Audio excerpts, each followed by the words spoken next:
Is that latency issue gone now? Or is it still... It's gone? Yeah. Okay, so that was definitely due to mining on my desktop. So now let's turn the GPUs up. Have we had this conversation about these things, like how you need to make sure that all of your ancillary fucking slave labor gets an hour break? I'm gonna start this recording while I record with you. Look, man, haven't we had this conversation before about how your slave labor is supposed to get a break during the podcast? Yes, we have discussed that. I shut it all down, but I forgot the one that runs like on my desktop. So look, we're in a modern era. Everybody needs a water break.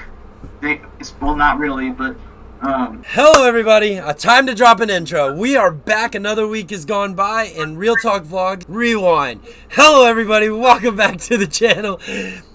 Another week has passed, and it is time for Real Talk Vlogs with Jack and Steve. I'm Jack. That guy over there is Steve. Say hi, Steve. Hi, everybody. And on this podcast, well, I guess I'm Jack of Rowdy Outy, currently dealing with the ofs. We're not even going to go into that. We'll wait till later. But on this podcast, we're just two guys who sit back, talk shit, have a cup of Joe, water, or tea in that moment, and talk automotive shit. Everything from industry leaders. On this week's upload, we got a very special guest. We won't talk about him now. Right now, I want to ask Steve how his week has been, because that's always the first topic of the week. How has Steve's week been? Steve's week's been pretty good. I'm going to cut that third person shit out right now. My week was pretty good. It hits you every once in a while. So I am coming to the end of a pretty hectic, insane work schedule. So maybe I might get back to these normal 40-hour weeks, which would be cool. And then I bought a tractor. Nice. I managed to acquire a late 50s or early 60s, yet to be confirmed, Massey Ferguson 35G Deluxe with a bush hog and a great blade. So we don't only play with hot rods and classic Hondas, but I also play with tractors, and it's like a big kid's toy box out here. So it's been a real good week, man. I really don't have too much to complain about. So how have things been on the out in Missouri land? I got a motor pulled out of a Q5 this past weekend, which was quite awesome. Not as bad as I thought, but after taking some guidance, yeah, I got it done. Copyright and trademark law sucks ass. I'm just putting it out there in the streets. We've had a little bit of that conversation before with that logo and that logo. Yeah. Here, for the people who are in listening land and not watching this vlog podcast, which you can find on YouTube at Real Talk Vlogs. If you go to YouTube/Real Talk Vlogs, you can find us there. But you'll find quick links at S4 Race Wars on Instagram, and probably also at Rowdy Outy on Instagram, if I had to guess. Yeah, I mean, it might happen. So check this out. Okay, so a trademark mark, right? Quote mark. I might be using some words here backwards. I'm learning on the fly world. But what Audi classifies as the mark drawing code is called a 3 design plus words, letters, and or numbers. The design search code means it's a single plane, single line, plane of single line circles. The description of the mark is color is not claimed as a feature of the mark. The mark consists of 4 interlocking rings horizontally placed and appearing above the word Audi. So, my understanding is anything thereof of the word Audi or the horizontal locking rings is why yours got popped from copyright according to... Because the 4 horizontal locking rings. Yep, that's what Printful got. That's what they're saying, which makes sense. Okay, I mean, I hate to be the one to argue with it, but that makes sense. But meanwhile, I'm creating a brand called Rowdy Outy, which defines a community of enthusiasts and a highly modified group of cars. And I probably can't trademark something I've created. Yeah, it's a shitty feeling, isn't it? Yeah, but I wonder if I can copyright it. And that's what we are finding out right now. So don't worry if you were thinking this podcast was all about Rowdy Audi going down the drain. It is not going anywhere. I got a big-ass plunger, and I am not afraid to use it. We're going to get this problem shoved down that hole. All right.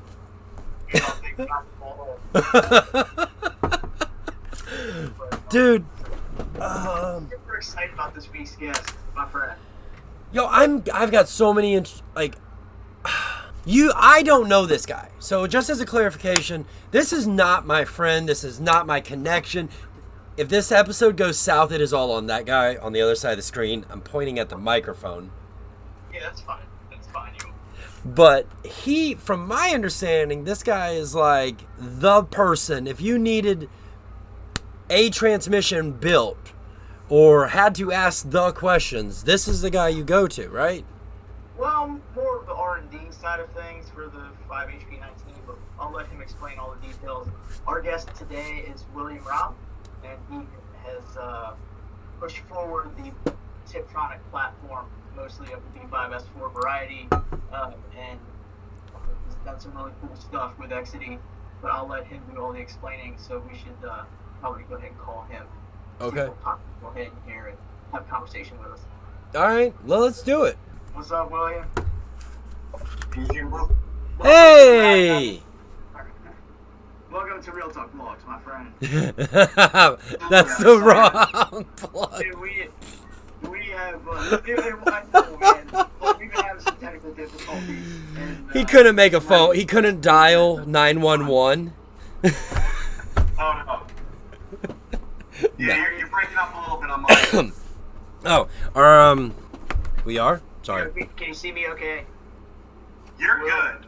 Rowdy's a little bit in and out.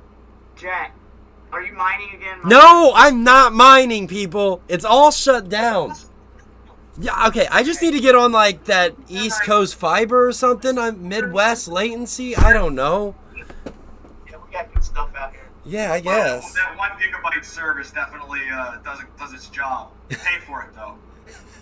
You know, we just got fiber in our front yard yesterday, believe it or not. Like, all right. Yeah, so what are you gonna do? We'll make the best out of it. Absolutely. All right, well, for all the listeners out there, this is Mr. William Robert. And William Robb, apologize. Say his own name. Hey, it's not my name, so I already forgot it. I do apologize. Hey, it's only a part of my name, so it is what it is. Right. Right. All right, well, I don't know you from Adam. Steve, I've already told everybody that Steve knows. You and Steve, I guess, go way back to the beginning of time. Can you catch us up to the 21st century of who you are and how you got here and what is your name to fame? Gotcha. To fame? Essentially, just about a decade ago, I actually joined the B5 S4 community. I wound up looking essentially for my second car ever. I was looking for something that was all-wheel drive, something that was fast, that was something cool. And I wound up talking to my father into going with me to go look at a B5 S4 that was within 2 or 3 miles away from my home. And we wound up taking a look at it. He was and I say he was because he unfortunately passed away, but he was a car guy his entire life. Nice. He had an acid-dipped Ford Falcon that was an 8th-mile drag car. Dude, that's cool. He was big into trucks. He was big into cars. So he was going with me regardless of whether or not I wanted him to. and guess within about 5 minutes of taking a look at this black Audi, he was, I'm driving it, let's go for a test drive, etc. And within 10 or 15 minutes, he's doing 120 miles an hour on the side of the highway. So when we pulled in after this short little test drive, we did a little negotiations with the guy and eventually settled on a price. And the whole drive home, he was very quiet. He was never really a quiet guy. He just looked at me at one point and said, that's the best car I've ever driven. Hands down, the best car I've ever driven. Wow. I said, to me, sitting in a passenger seat, it felt really fast, especially being younger, too. And I said, listen, I'm sold. You don't have to sell me on this. Let's do it. Open up my bank account. Let's go for it. We wound up purchasing the car. A little bit after that, since I did not know anything about Audis or Volkswagens or anything like that, we realized that there was quite a few hidden things about the car in a good sense and in a bad sense. So the bad sense was the previous owner had actually physically removed the check engine light. So Wait, like it's not even like the bulb wasn't even in there. no, the bulb was not even in there. So there Nice. was, I believe, somewhere between 10 and 12 codes when we eventually figured that out. But it ran It up had to the 120. Great. Wait, it had the torque converter code. It had an EGT code. It had an evap code. It had a secondary air code. It had a rear O2 code. You know, your normal miscellaneous stuff. So obviously, I and my Sounds like brother it's running mentally right. tied, in regards to that, and we actually couldn't find the previous owner. Disappeared. Magically disappeared. So he thought he unloaded this car on two unexpected people. And what was actually kind of interesting was when I actually became a member of Audi Zine and posted that same story, that had happened to quite a few people on the East Coast that seemed to be dealing with someone or a group of individuals that met the description of who I dealt with it as well. So they were flipping these cars. Oh.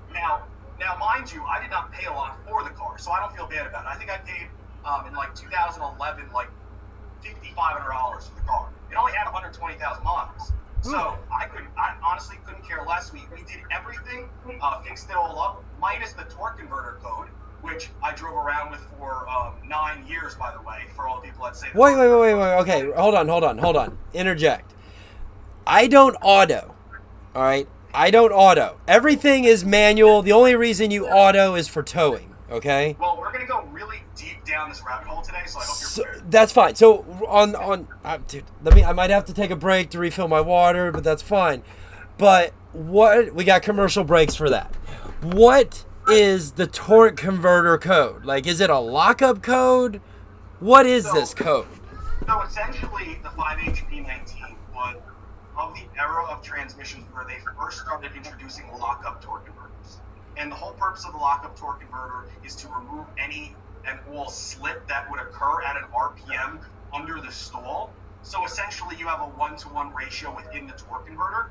Now, and that's where it just like passes right through the torque converter, right? Yeah, correct. So there's no internal slip and there's no power loss. So you essentially drop a little bit of RPM, getting rid of that sponginess, the slop that's involved in the torque converter. Is that the same as like when in the drag racing world where you hear about people doing lockouts on their torque converter?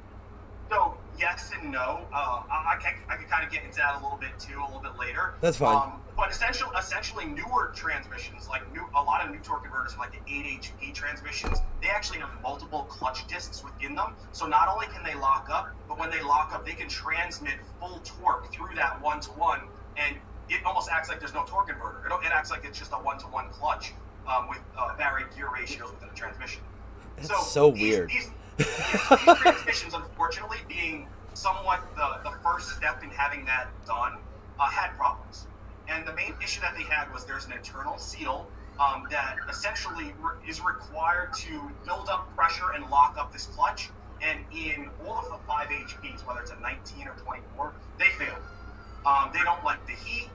Maybe it was a bad seal design. I've seen arguments that the design was poor, the material was poor, both were poor. But anyway, essentially when the torque converter from the TCU is told to lock up, it tries to and it can't.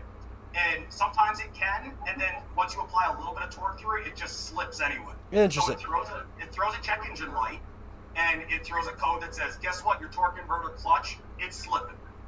And that drives people nuts. And it drives people nuts for two reasons. One, it throws a check engine light. Yeah, well, there's no TCM light. There's no light for that. Yeah, and the second reason is people have, from literally day one, have viewed this as the first step towards destructive transmission. Your transmission's going to fail if you get this light because there's going to be so much more heat generated by the torque converter that's never locking up. Now, mind you, there have been torque converters that have never locked up for 50, 60 years. So the fact that this code popped up and immediately you're thinking that it's going to fail the transmission is just absolute nonsense. At the end of the day, is it not just like the only thing that I guess what it would be monitoring is pressure at that point. Like, so the seal heating up and not retaining the pressure, that pressure drop is what's actually being triggered in the ECM. That's so like figuratively monitored. So there is no pressure sensors. This is old school. This is like mid-90s technology. So the only thing that it monitors is it monitors input speed and output speed. And when it's supposed to be locked, it should be 1-to-1 with the engine RPM. Okay. It's saying, hey, it's off by 50 RPM, so it's slipping, unlock, reduce pressure, and boom, check engine light, it slipped. Okay. I was just curious. I'm a weird mind. Like, I know, like, I like to know why is the sky blue type shit. and trust me, you're gonna have to probably tone me down because that's good. We're I'm good. a physics teacher, so I have a mindset of explaining things. So if you ask a question, you're gonna get a detailed answer. Yo, I'm Asian. I'll say Come on. now that I also had the torque converter code for some time, and then I pulled the engine. It was like, while the engine's out, I'll put a torque converter in it, and whatever. I had a transfer, but that was all. So. Is it a physical seal? I've never, once again, never. For the record, the only automatic Audi I own is a one that's non-running. It's a C5. It's a V8 car, and I'm gonna take the transmission out of it. So, I've already got an 01E for it. I don't want it in there, but ship that to me. Because we can work it out. I'm pretty sure within about 3 or 4 months, you're going to see those transmissions holding about 900 horsepower. Here's the reason I'm taking it out is I can't find a damn TCM for it. Find one. I've searched all my yards out here are dry of them. I can get you. You want a transmission? I can get you 10 of them. You want another 2.7? I can literally go put my hands on 5 of them right now. You want a TCM? Good luck. Yeah, keep saving them. Keep saving them. But anyway, so there's that code, and if you just Googled it, it's all over the place. Whether it's BMWs, Porsches, or Audis, it's just so the seal is about like that big, and it's got a little lip on it. It's a physical again, seal, I've right? seen ones that have, they're real small. Yeah. I've seen ones that have failed, and they come out, and it's just black. It's just basically burned up. Interesting. But it's a real big argument whether or not. I know they updated the seal design itself, and I'm pretty sure it's a combination of material, doesn't like the heat. Yeah. And the actual design So probably has a little thicker lip or something. I have a background in superchargers, so like Viaton seals and the different materials, like I get that perspective. Oh, it really does. It really does. The way a seal's mounted even goes into playing how they wear. We had this car, we had all these issues associated with it, but irregardless of all those issues, the car still hauled ass. Like, it was really quick. Like, surprisingly quick for what it was. So we dealt with all these issues, but we didn't touch the torque converter. We didn't really think it was going to be an issue. So anyway, first thing before these Facebook groups and whatnot, jump on AudiZine, make an AudiZine profile, and I'm pretty sure the first thing I posted was like a link to a YouTube video that was like 0 to 60. And I was like, hey, look, I got this brand new B5, 0 to 60, 4.5 seconds, 4.7, blah, blah, blah. Like, this thing rips. It's awesome. And then I should find the post. Because the first thing was like, Googling it. Gonna blow it up. Dude, who are you? Dude, what's done with the car? People coming out of the woodwork saying, well, I have an automatic V5 and it's not that fast, so what's done to your car? And I said, I have no idea what's done to the car. I don't know these cars. I know nothing. So we went back. I had people messaging me. This was like day one on AudiZine, and giving me their numbers to call them because they just wanted me to send them pictures of the motor or send them pictures of like VCDS, which I had learned for the first time what that was, like logs and things like that. I said, guys, I don't know what this is. The car is just quick. It does everything it's supposed to. It shifts perfectly. It's smooth. It hauled. It didn't even have a boost gauge, so I didn't even know if it was stopped. I had no idea. You don't need that.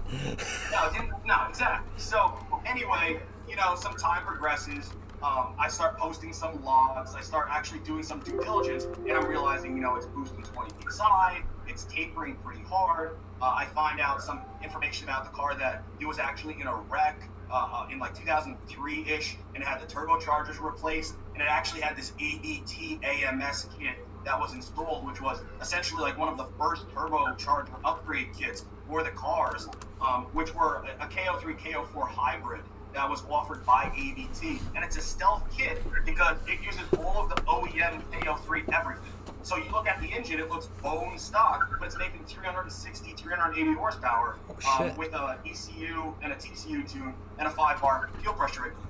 So again, I'm looking at this, I'm sending pictures of this car to people. They're saying, it looks bone stock, maybe it's stage 2, but I'm running times that are closer to what stage 3 tips were running instead of stage 2. I even took it to the track. There's a couple of videos of me taking a track in like 2012, and I ran like 12.9 and 12.7. And people were like, what's going on?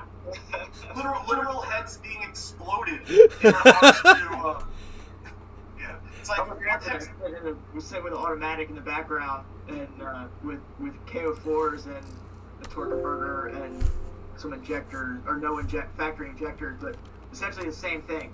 No mods outside of basic bolt-on bits, and blowing the minds out of everybody. Went to the first race wars meet, and everybody's like, oh, it's just automatic, whatever. Holy shit, Yeah, that, hey, when you put your foot down and you get into boost and you never have to lift thing is fun. Like, I get real drag cars or automatics. I get it. It's just not my cup of tea. That car is the one that I've been posting even recently, so it's in its like second iteration of its life.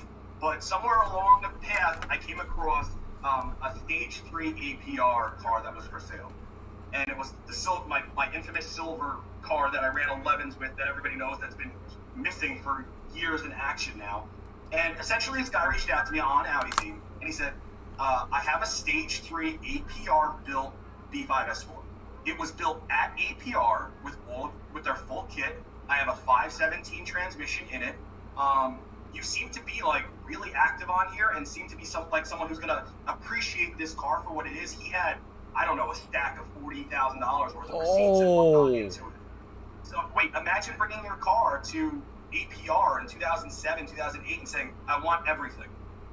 It's gonna cost $40,000. So yeah, that's like going to Alpha and asking for a 1,200 horsepower R8. That's $180,000. Here's a checkbook, take care of the car. And I wound up purchasing that car 100% sight unseen from the Midwest. It got shipped to me, it got delivered, and the first time I drove it, I said, wow, okay, well, the other one's making 360 horsepower. This is probably obviously in the mid-4s. It hauled you-know-what, but it had some weird tweaks. It had some weird issues with it. And one of the weird issues was that it just did not shift right. It didn't shift like my black car did.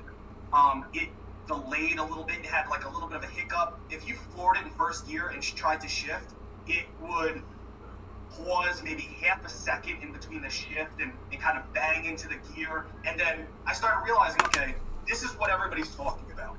The fact that once you get to a certain power level, these transmissions just hiccup. They have problems. They have problems handling the power. So anyway, regardless of that, I still took it to the track. I still messed around. I was racing every single person. I realized what it could or couldn't do. When I went to the track, I would lift slightly on the 1-2 shift and it would seem to be okay. I would lift on the 3-4 shift, it would seem to be okay. And you know what? There were guys around me here in Central Jersey, like rest in peace with Brian Basara and things, who went in and were just like, dude, this car moves out for a AO4 car. It's really quick. And then, just like what everybody says, in about 2014 or 2015, the transmission decided it didn't want to live anymore. Oh, done. So, right about when I purchased that car, I had already started reaching out to a number of companies, just trying to get some information about these transmissions, what can they hold. So this is about 2013-14, what upgrades there were. I knew it had this 517 transmission in it. What did that mean, etc. So I had the car for a year or two, beat the living hell out of it. It wound up having a transmission failure where I lost fourth and fifth gear, which is a very common issue. And I still drove around. Steve, have you broken a lot of stuff? I'm sorry. Steve, have you broken a lot of? Yeah. You've broken all of this? Telling my life right now. Oh, okay. He's just keep up there. He's like, yep. All of the things that led up to him building an automatic led me up to putting the 6-speed in mine. So, like, it's personal experience. I just, yep. Yeah, 100%. I feel you. So. Yo, I have none of these problems in a manual, just so you know. Yeah, except when you try to shift 1-2. No, I my 1-2 was fine. He found it just fine on limiter. It was at 2-3. Yeah. Dude, the 2-3. Here nor there. Continue. I'm sorry. Yeah. So anyway, reach out to a whole bunch of companies. I reached out to 517, whose transmission was supposedly in the car. I reached out to Level 10. I reached out to IPT, all three of which are, of course, in New Jersey and within about an hour from each other. I also reached out to Alto, USA. I reached out to Ray Bestos, and I reached out to Exity.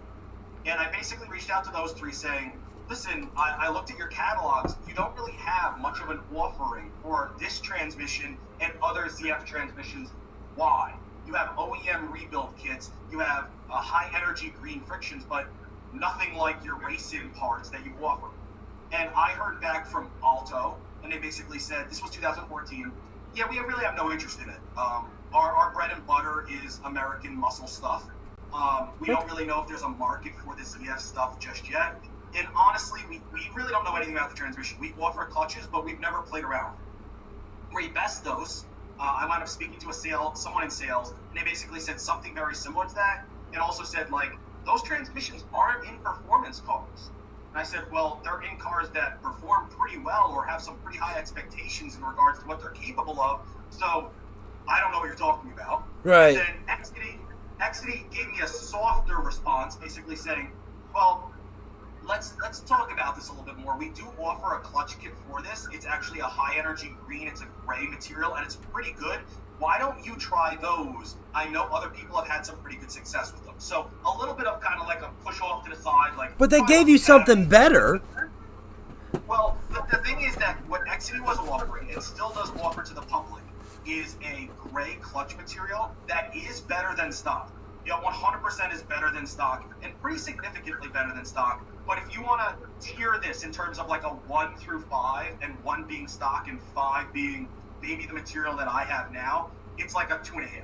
But, so it's better, but it's not extreme like a racing type clutch. Okay, so let me ask you this.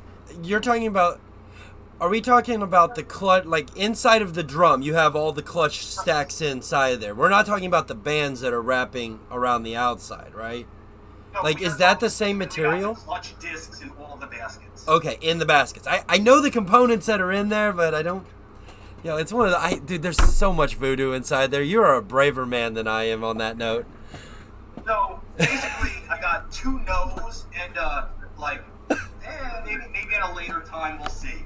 So, the first thing that I wound up doing was I went to 517 Transmission, and I physically drove there, and I wound up speaking to the owner, and basically said, listen, I have a car. It's a 5HP-19. It supposedly has your transmission in it. I used it, abused it, really thoroughly enjoyed it. We talked about either a possible rebuild. Here were some of the issues that I had prior to it failing.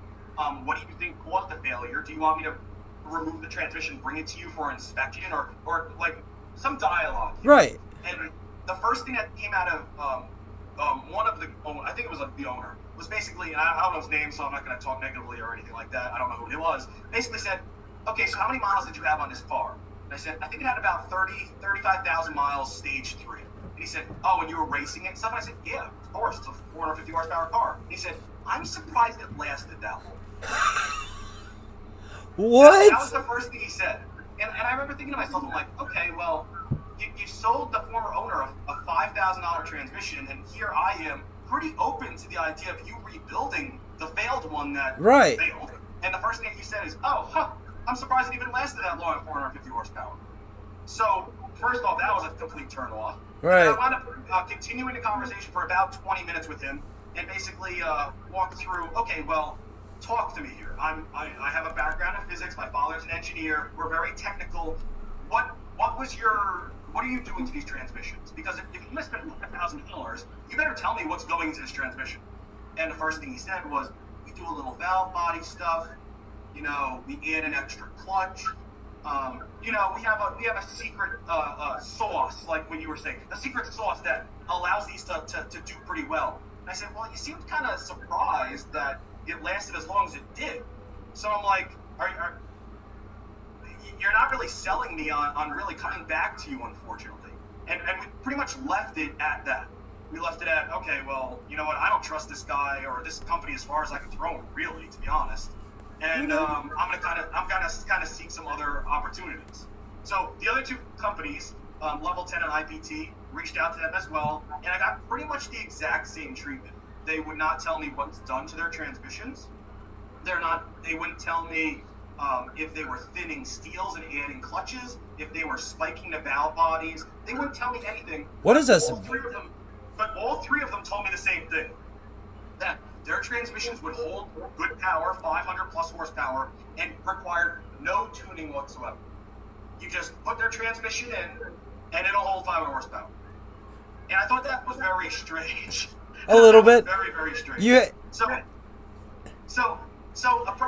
you me now, 2013, 2014, and Steven, you were there too. It's like, this doesn't make sense. Well, no, here, the part to me that doesn't make sense is the no tuning required bit. Well, I'm saying none of it makes sense.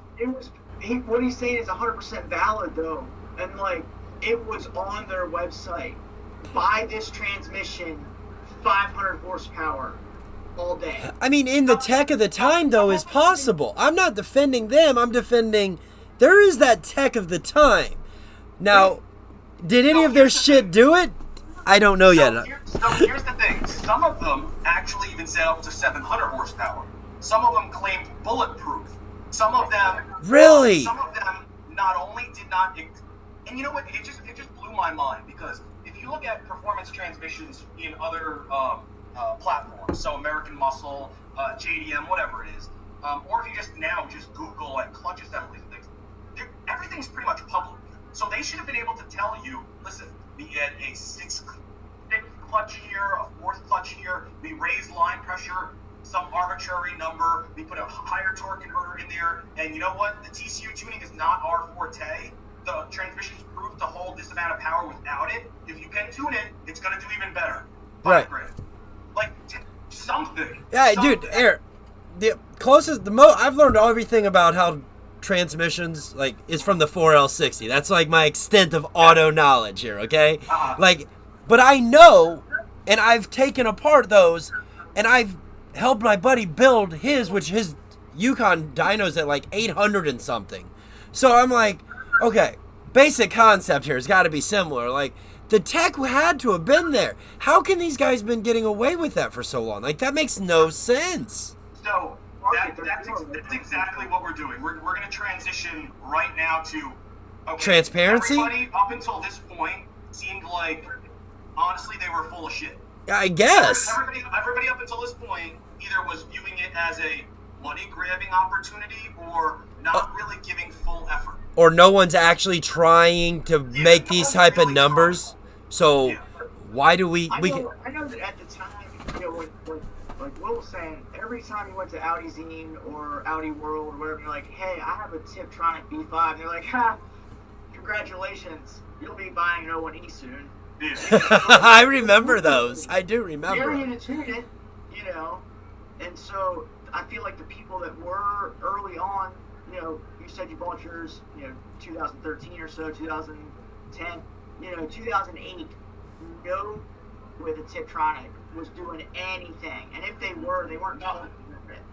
Yeah, it was kind of like 2002, 3, 4, people tried to do stuff with the automatics and just threw their hands up, I'm done. Yeah. And then it wasn't really till 2010, 11, 12, when maybe I and some other people like yourself started posting some things that I was like, okay, they still exist.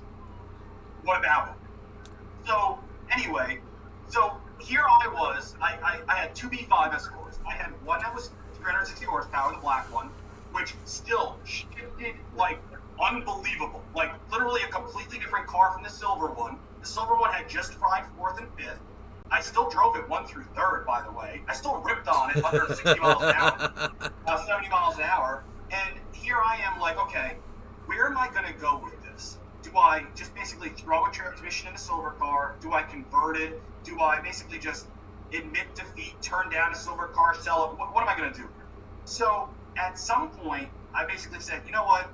My father's an engineer. I'm have a physics degree. We can figure this out. So the first thing that we did was we reached out to a couple people online, and the first person we reached out to was I had Daz and I had Mirza, rest in peace Daz, who was reaching out to me, and I started posting things on Facebook and AudiZine and basically said, hey, we've kind of played around with TCU tuning on these. and I'm local to them, why don't I come by and they can kind of take a look at what my trans is doing, what they offer, and kind of see like what's going on here? Because you know what, they were kind of impressed without even meeting me based on what I was throwing out there and based on their own I guess practice.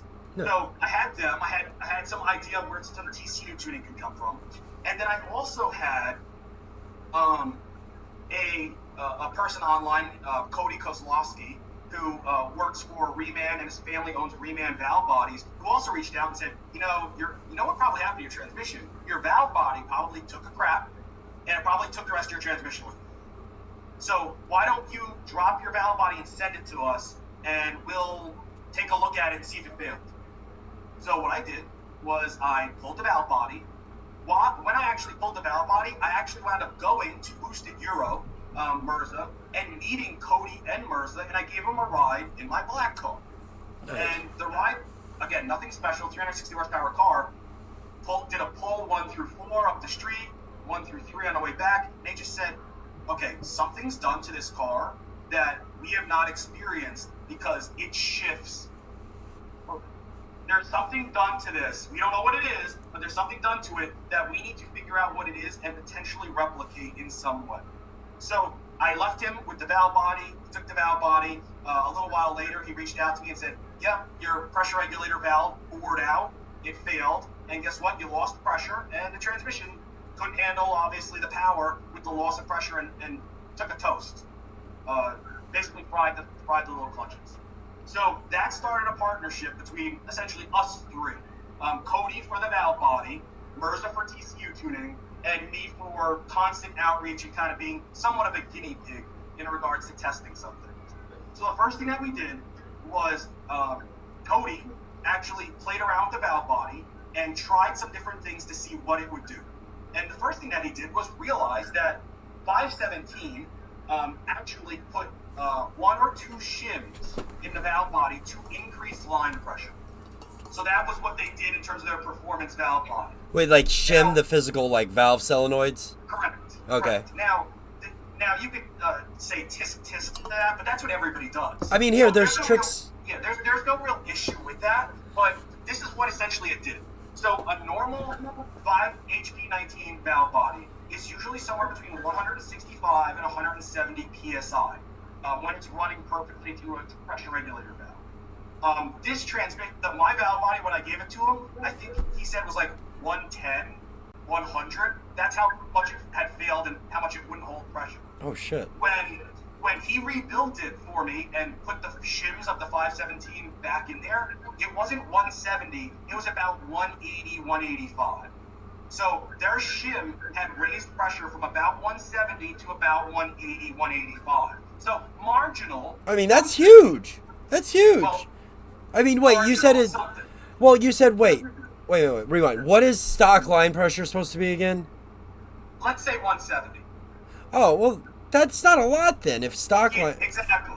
It's really not. And to give you an idea, in the American muscle transmission community, a lot of the older transmissions ran at about 150.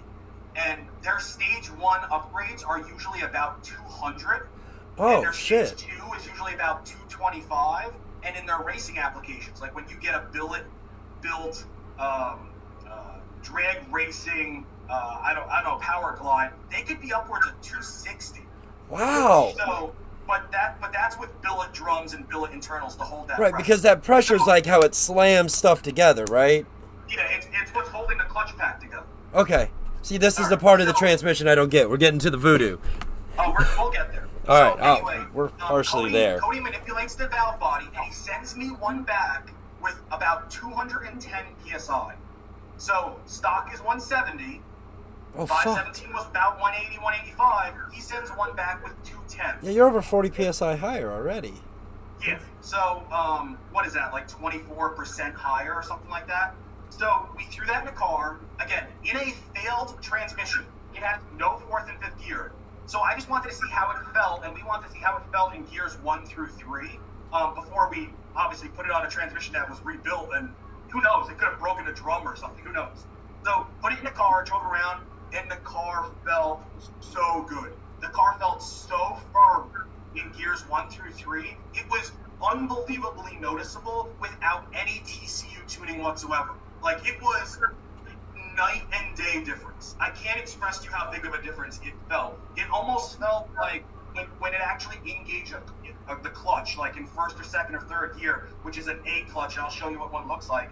It like, when you let off the gas, it would like thud, like it was like so solid. The pressure was, there was no slop, there was no mushiness, there was no sponge. It was a very firm transmission. You guys are gonna So step one, get a valve body that A, is not only working up to stock efficiency, but get one that is spiked to a certain degree. And I am continuing to work with him. I'm probably actually going to go out in February, not only to Cody's in Michigan, but also Tweetler, because we're going to be doing some fun transmission stuff out there. So we know Tweetler. Keep an eye on that. We know Reed over there. Yeah, so so valve body. First thing, we need a good valve body. We got a valve body. The valve body that Cody actually did, not only was it spiked, Thonax offers a whole line of new valves for those valve bodies that didn't exist within like 7 years ago. I think they came out about 6 or 7 years ago, and they're all oversized. They all handle the pressure better, obviously. They're all made of a better material. So essentially, you could give them a failed valve body, and they'll ream it out and put an oversized valve in it and make it as good as new and could spike the pressure if you really want them to. They'll do that for anybody right now. Just give them a call. Nice. So is that something you can just put into? So let's say I keep the automatic out here in the C5. Is that something that you would recommend just on a known good transmission that you would just say, 100%. Do this because of longevity? Correct. All right, I'll do that if I keep an automatic. So anyway, what we wound up doing after that was, now we have a valve body. I'm thinking of how we're going to rebuild this transmission, right? And I also am now thinking, okay, TCU side of things. So I reach out to Mirza, and me and him really start digging into what makes the black car tick. Time out. Why is yeah. I got to ask. Go back to, you said it ran perfect 1 through 3. Did the 4.5 come back to life? Were they gone? Like, did you try to run it that high? So it basically, fourth and fifth did not exist. If you put it into fourth, or like let's say you were in tip mode, put it into fourth, it would basically free rev. Okay. With the higher pressure valve body, it would hold coasting and maybe maintaining a speed, but if you gave it any throttle, it would slip. And that's just due to the shit. It didn't help, but it didn't save the clutch. The clutch was gone already. Okay. Unfortunately.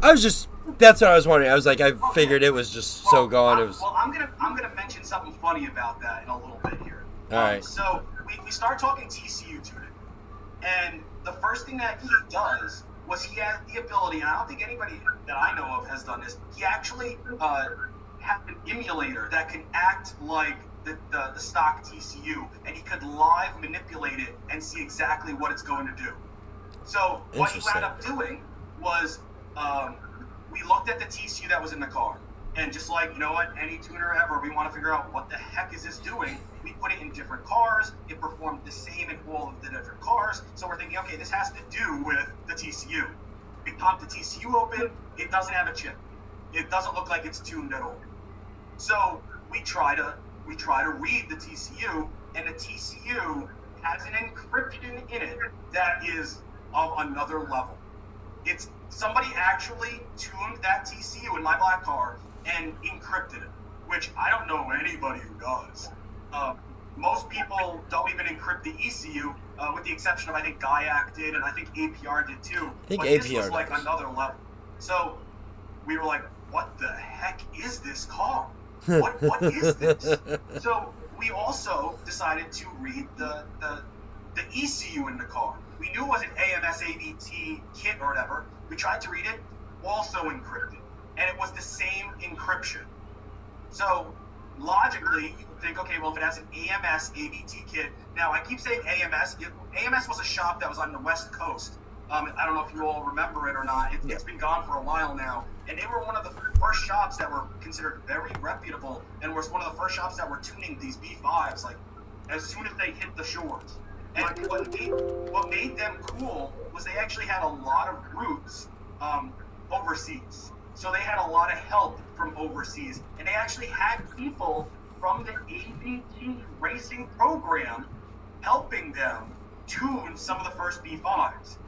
So, wait, put 2 and 2 together, what I'm telling you here. We have a tuned ECU and a tuned TCU that's encrypted. No one we know in the United States does that stuff, really. It's not an APR, it's not a GUIAC. It had to have come from AMS ABT, and it probably came from someone overseas that was tuning it, and probably maybe even had some proprietary stuff in it from maybe ABT themselves. So, little sidebar about AMS. Yeah. Their KO4, my cousin has one of their first, it's a like full kit of 55K with receipts in 2005, and it's got RS4 heads and RS4 Y pipe and RS4 bipipe, intercoolers, you know, built trans, etc. But it was an AMS stage 6, and it's a like mildly tuned KO4 car. No. So the stage 6 stuff is just like AMS. yeah, they had, I think they had like up to stage 8 or something like that. I know that this kit that was supposed to That was be a fad like, for a while. Like a stage 3 kit or a stage 4 kit or something like that. So it was like stage 1, 2, and stage 2, you know, our normal stages. But it wasn't really till like stage 5 did you actually get KO4s, and it wasn't until like stage 8 did you get like RS6s or something. Yo, they were making it sound budget friendly, all right? They were making it budget friendly sounding. Hey, but that was back when people had these cars. They were still worth 35, 40 grand. And, and you know what?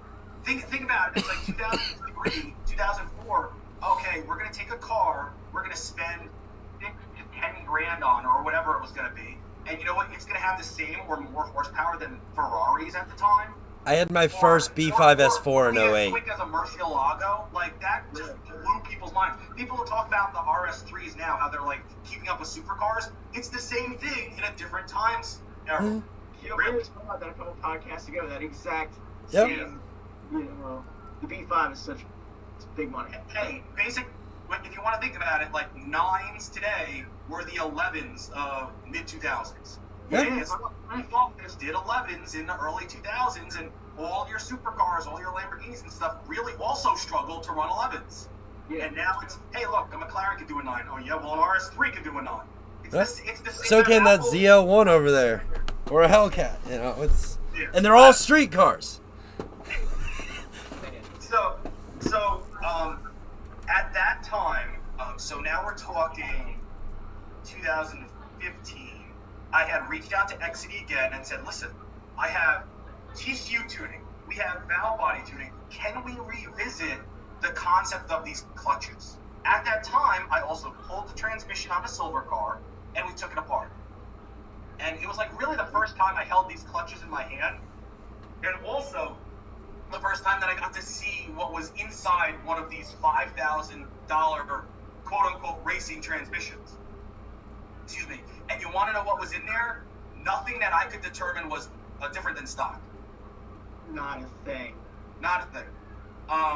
The material looked stock, albeit it was kind of burned up, but there was no added clutch, there was no thinning of steels, there was no modifying of any like pump, or, you know, they had some weird list of things that they quote unquote did. So as far as I was concerned, at least this company, or maybe all of them, were selling a transmission for $5 grand that was essentially an OEM, maybe an OEM plus rebuild with a valve body that gave you an extra 10 or 15 psi and a torque converter, and hoped that it would hold 350 pound horsepower.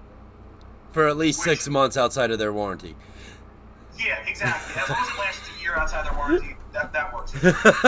So, and the sad thing was, when I started posting that on AutoAudiGuy, and you know what, I'm saying the names of these shops, but I have no relation to them. I'm not trying to say anything other than what I physically experienced. Was I had other people reaching out to me too, saying, oh yeah, I had so-and-so's transmission built, and we blew it up and we took it apart. I sent it to one of my buddies and we took it apart, and it was OEM. Wow.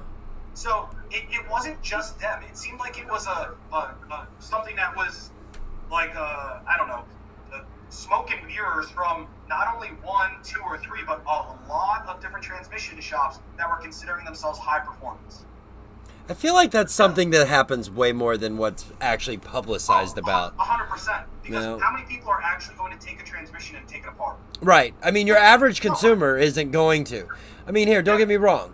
If there was machining marks or thinning of clutches or any of the, like, there's tooling marks that that are obvious, when every part still says factory stamp made by, so, And I mean, obviously the clutch count is the most obvious because you could literally count them. So it's like, how could you say that, oh, we add another clutch to the E assembly and there's a stock 5 count in there? That's a problem. But like you said, how many people are really going to take it apart or verify that? Nobody. Right. Most people, as far as the shop's concerned, like you said, you're taking a transmission that quote unquote had 300 foot-pounds of torque limit, right? And you're putting 500 through it, and we built you a transmission. Hey, it lasted 15, 20,000 miles. What do you want out of us? Right. So 100,000. This is when things started to accelerate quite rapidly. So I had reached out to Exedy again. This is probably 2015-ish, 16-ish, maybe. Dates get lost, whatever. And I said, listen, I have these transmissions apart. I have access to DCU tuning that would be custom. We can do pretty much whatever we want. We have a valve body guy. Can I get clutches? Can we try something here? And you know what? If it works and it hits off, like we'll push the envelope. I'll blow up a couple transmissions. I don't care. Like, what is an offering that you could give me? So we went back and forth, for I don't know, a year and a half, talking about different things. Like I would get a response every other week, and you know how things get stretched out. And finally, I wound up getting a hold of on the phone the president of the automatic side of Exedy USA, and basically told him, listen, I'm an enthusiast, this is exactly what happened. And the first thing that he said to me was, well, Bill, call me Bill, we've had other people in the past reach out to us about the 5HP-19 and 5HP-24 clutches. And you know what? We've had some beta programs and we've done some test batches of clutches. And what happens, and what we've seen happen, is that we make a test batch, we disseminate them to this individual or company or whomever, and you know what? Not only do we never hear from them again, but we start seeing Chinese copies of what we actually gave them. And they gave me a specific example, and I'm not going to give it out here because it's just not right to do, but they gave me an example of one specific clutch for one specific transmission, and they said, here's an image, here's our specification, we made this in 2010, and we gave it to this shop, that shop disappeared, and then guess what? Within a year, there were copies of that material as close as possible, and they were selling it proprietary under their own name to the market for that specific model. So I believe that. If we're going to do this, and you seem to be a nice guy, you seem to be an enthusiast here, we're going to give you a small batch of them, but you're not a shop. We're kind of expecting you to not blow the lid off this. We're not expecting you to ship them out and try to get this copy. We're going to give you enough that you can play around with them and tell us whether or not it's successful. So they wound up sending me, I believe they made 50. And they made, so that's, 10 sets. And when I got them, I actually reached out to a couple people that I thought would not only be very serious in testing them, and I sent a few sets out. I believe of the 10 original sets, I sent out 4 or 5 of them. I can tell you, as of right now, 2021, almost 2022, none of those were put into a transmission. None of them. Aww. I never sit down. I knew that my project was not moving fast enough to justify the added expense, but, there was a period in which posts were being made, hey guys, who's serious? And the thing is, on those same posts you were making about who's serious about automatic, all of the same people that said you're an idiot popped in again, and it's just like, idea is still stagnant. So many. It sounds like there's a lot of like bad taste and blood in the water with this whole can an automatic be fast in a B5S4, and the haters are gonna keep hating. Listen, we think about this in terms of obviously enthusiasts. We think about it in terms of just real life. And we can obviously politics too. If enough of one thing is said over and over and over again, regardless of whether or not you have any actual valid factual information, you either believe it or you say it yourself. That's pretty much what happened. I up until really right now have not met too many people that could have an hour or 2 hour conversation with me specifically about these transmissions and keep up with at least what I've experienced in terms of like the factual knowledge and tell me, oh, what you're trying or what you did was not going to work because guess what? I tried it or I did this. It's just smoke. Dude. It's going to blow up. Nah, here. First off, anything is freaking possible. You can set your mind to it. You can get enough people to gather around it. You can freaking accomplish anything. I don't care what the problem is. As far as listening to people for an hour, just so you know, you have been on your soapbox for like 1 hour, 4 minutes. Oh, man. Yeah, we I'm just teasing. Box that we stand on. I did not have it handy. It was a visual display. Oh, fail. I would have got the freaking milk crate out of the garage. Are you saying we're going to have to break this up into parts? Because I didn't even get into the nitty gritty yet. No. Okay, first off, 2 things. I'll interject.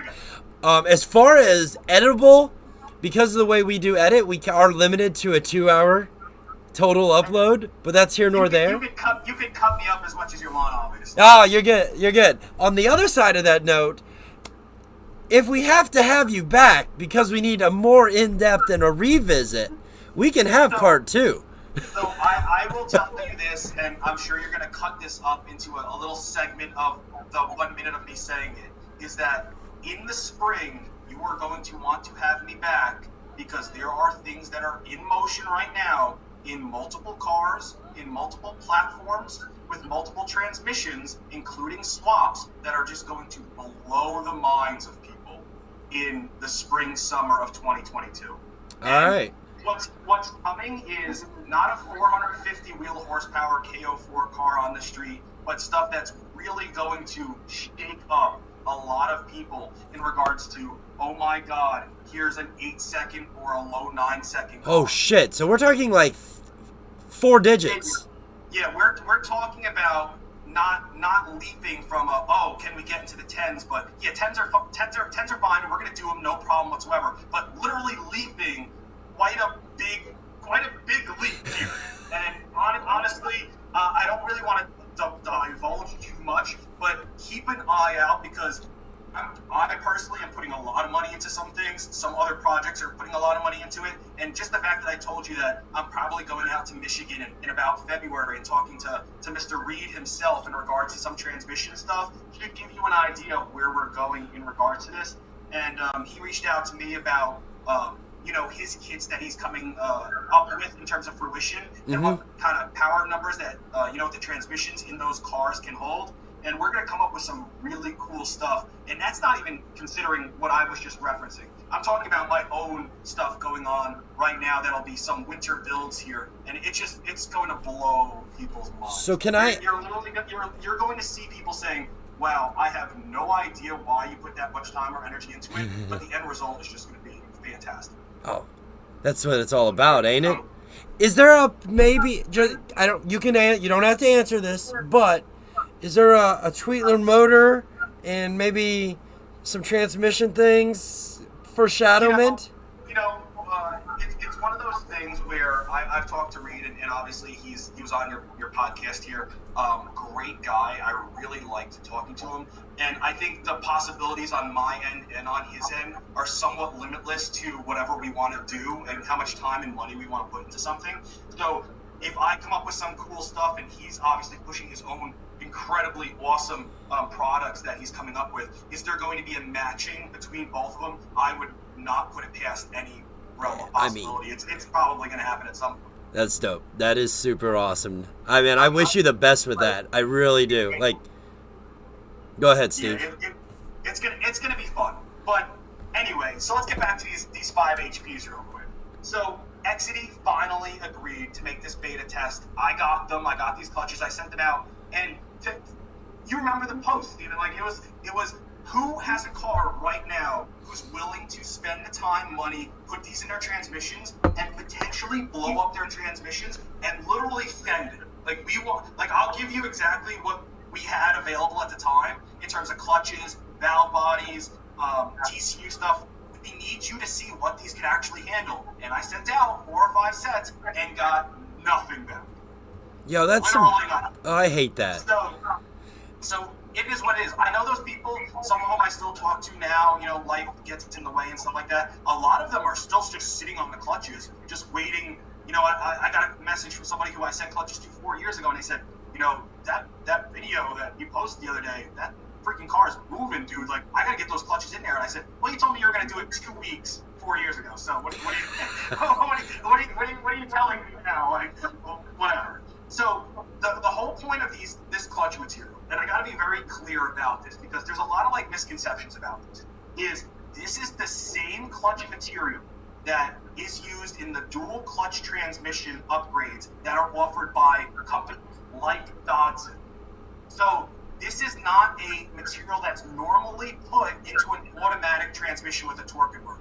This is dual clutch material put into a clutch basket that essentially is what a dual clutch is anyway, but put into an old automatic transmission. And the reason why we chose to do that was twofold. The main issue that the 5HP-19 has is that the clutches themselves are small.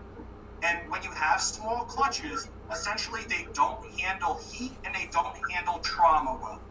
So if you have a slip event, you're getting near the limit of them and they're getting hot, they're going to wear very fast. And that's essentially what happened with my silver car. The valve body started to fail, pressure decreased, and that little clutch popped in maybe, 50 miles of driving.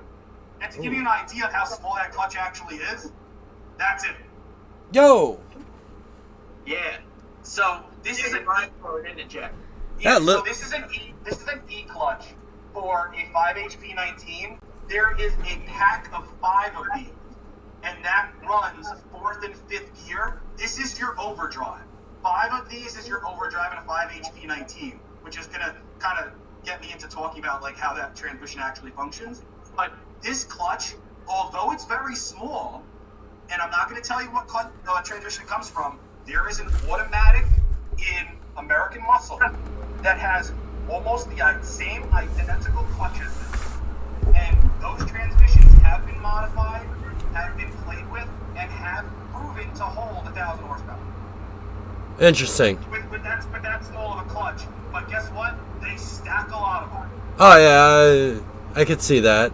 So basically, let me just talk about some common sense here. So we got this clutch material. This is your tiny clutch, and this is the bigger clutch that runs on the outside of it. Now, as you can tell, the clutch diameter of this bigger one, it actually has a pretty decent diameter in regards to what's something that I have here, like a Galaxy phone. Like it's not small. No. The issue is, look how thin it is in regards. Yeah, it has as I say, it has a no. very thick amount of clutch material. Yeah, your surface area, right? Correct. Yeah. So again, when a clutch has trauma, which means a slip event, clutch surface area is what's essentially going to protect it from premature wear. The clutch surface area dissipates that heat across the entire clutch surface, as well as that ripping and slip event happens over the entire clutch surface. But when you don't have that much clutch surface, you prematurely wear the clutch in the event of a slip. So the whole purpose of these is that the material is so tough and so rigid and so borderline indestructible because it's meant to be in dual clutches that are constantly slipping, that if you have a slip event, this does not care. As long as the heat is kept in check, this can slip a lot.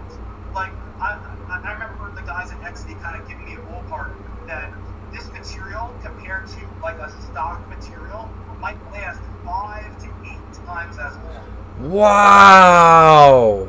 And I know I posted some pictures, and obviously you can't see where you are, but when you look at it, it literally has little woven in it that keeps the material from just like wearing away like sandpaper. So I You want. have to like basically rip it apart in order to actually destroy it. All right, I got a side question to go with this. Can I use this on my normal clutch discs? So essentially, this clutch material is kind of used on some normal clutch discs. It's somewhere between like your Kevlar and your ceramic type clutches, where they're meant to handle excessive heat. And unfortunately, very prematurely, the transmission locked up, and we really don't know why. The transmission, essentially, I'm not sure if it was a hand shaft or something was shifted incorrectly. I'm not going to say who built it. I did not build it, but it failed, and it actually locked up the entire transmission to the degree that all four wheels locked while the car was in motion. Oh. And skidded to a stop about 40 miles an hour to the front. Oh shit. And the sad thing was too. So that car was actually at Boosted Euro and was going to be delivered to me that night. So if you want to have some level of premonition in regards to that, and Mirza and me tend to like to think about this, there was a post that I commented on just I think today, where it locked up on Mirza driving at about 40 miles an hour. That night I could have been doing 120 on the highway and have it locked up. So we both viewed it as this was a bad event, but you know what? It might not have happened in the worst time. On a track doing 130 miles, who knows? Right. You don't know, right? So it lasted through dyno pulls, it lasted through street driving, just locked up. So that transmission toast. So what was funny was when that transmission failed, we actually brought it to a separate guy who's local here in New Jersey, someone who's been rebuilding transmissions for 50 years, and he took it apart and he said that yeah, there was some shipping issues or whatever, but he took out the clutches and the clutches looked brand new. So he was like, there's nothing wrong with these clutches look brand new. So we built a second transmission with the same clutches. And when we built that second transmission, it was flawless, and it still is flawless. It's actually in now the silver car in its essentially second iteration. So we got this transmission put together. We got it in a silver car. The silver car was a stock block car, low mileage block with OEM RS6s, tile wastings, actuators. It had 1,000 cc's of water meth aqua mist kit. It had Mirza doing custom TCU tuning. It had pretty much everything that you could throw at a stock block, because the goal at the time was we want to get a 10.9 or better stock block tip car. That was the goal. And basically, we kept up in the power and kept up in the power, and we hit our first roadblock. And the first roadblock was the TCU has a hard torque limit that we were running into. And Really? I'm not going to say where it is, but basically on a dyno graph, you would get to a certain point, regardless of where the RPM is, and you get to a point and you would see like a dip. It would be a hard dip like this. And what's funny is in some Tiptronic actual dynos, Steven, I don't know if you ever dynoed yours or not, but they all have that dip. They literally all have that dip at a certain level. So Interesting. guess what? That dip hits harder when you're spiking way past that limit. So that was a massive issue that we overcame. I can't tell you how we overcame it because it was a lot of time in order to do. Is it a tuning thing? It's a tuning thing. It's Okay. a proprietary Boosted Euro thing. But that's when we essentially got a TCU to have zero torque limits. No torque limitations, no torque no torque like interference from. Is that a torque vector? Excuse me? I think the word they might use is a torque vector. Yeah, maybe something I think there's I've seen that before. It seemed to be essentially a limit where once you exceeded it, the transmission would purposely slip the converter somehow and just suck the power right out. Interesting. And what's funny is, Steven, I don't know if you ever had that dip on a dyno graph. You would feel that in the car too. It would feel like we're taking off. It's picking up again. It was So- almost like a weird surge, and a lot of people thought that weird surge was transmission slip, but it was actually torque conversion. So is that something that you would see on a modified, a highly modified stock car, that you would even see that dip, or is it something that say like the OEM manufacturer tuned in there to protect it. Like, but No, it was purposely a limit was tuned to protect the transmission, but you really wouldn't see that dip unless you were like a very, very aggressive stage 2 car where you would have a very sharp torque spike. Like if you were in a KO3 car on 85 spiking 20 psi, maybe you would see it, but really you needed KO4s to start seeing that dip. Okay. Obviously, the dip just getting worse the more power you threw at it. Gotcha. So that's something that we actually had to overcome on the dyno. So that was a lot of time trying to figure that out.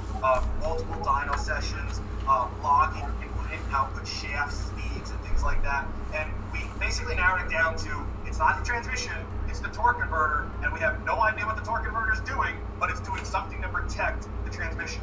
I personally think, since there is no pressure monitoring systems in a 5HP, I think the valve body was going to some protect mode where it was actually limiting pressure and fluid to the torque converter, so the torque converter was slipping due to like a lack of fluid pressure into it for a certain amount of time to just eat power. Okay. And so that was something that we overcame. Once we overcame that, got the car back, I put about 2,000 miles on it, and slowly we kept increasing the power.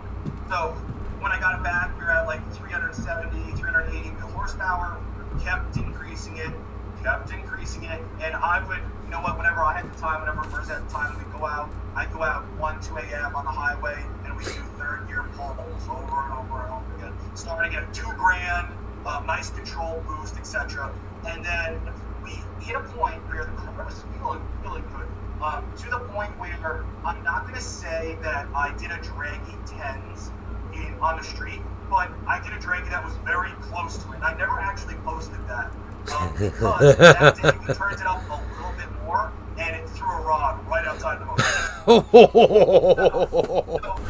So I don't know exactly what power we were at, but I think the combination of a few things happened. So right before it threw the rod, not only was, of course, it was running perfectly, we were having knock in cylinder 4 and no knock in any of the other cylinders.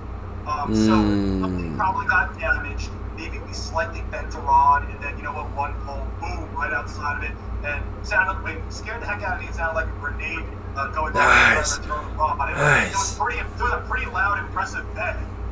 So I'll be here. I gotta admit something. I feel like I'm not doing something right because I have yet to blow a hole in a motor. As a goal in life, I still need to accomplish is blowing a hole in the side of a motor. I think kind of what contributed, besides potentially bending a rod and then ejecting it out the side of the block, was the fact that it was a night that was really cold. I mean, it was, I think, somewhere between like 15 and 20 degrees outside, and we were getting such good, cold, dense air that it was probably making it spooling harder than it had ever spooled before. It might, Merza had it, and this is a stock 2.7, in a third gear, which is on a tip a little bit longer than an 01E. I was seeing full boost on OEM R6s by like 3,500 RPM. Oh shit! Because if you're really good and you can tune it very well, you can get those things to spool up so hard. I mean, I was having basically like 100 RPM difference between them and OEM KO4s on OEM KO4 wastegate back. Yeah, because the KO4 doesn't usually hit till, what is it, like 40 something? No, wait a second here. I have logs where if I floored it to grand in third gear, I could probably see 20 plus PSI by 3,200 on it. Really? Yeah, they're pretty insta spool, which is obviously dangerous. But threw a rod out the motor. At that point, we kind of established the fact that, listen, the transmission, we looked at the log, did not slip. We didn't have any problems with it. The car was taken back, inspected. Obviously, a rod was thrown perfectly fine. So we decided to go the built motor route, and we're going to go P85, ignite, and really see what the limit of that transmission is going to be. But unfortunately, like everything else, he has sponsored that car, so it's his baby now. And if you know anything about sponsored builds, they take much longer than anything because it's kind of on the side, unfortunately. But he had a vested interest in it, and like I said, it kind of became his baby as much as mine. And it's borderline done, very close. So we should see that relatively soon. But if anything, me getting this black car back, I would be we put KO4s on it, and that's what I've been posting recently. I keep turning that car up like crazy to see what limits the transmission has. Because my viewpoint at this time is I want to be kind of the guinea pig. I want to be the tester. I want to, no smoke and mirrors, tell people exactly what I've experienced, how many miles, how I beat on it, what power it can take.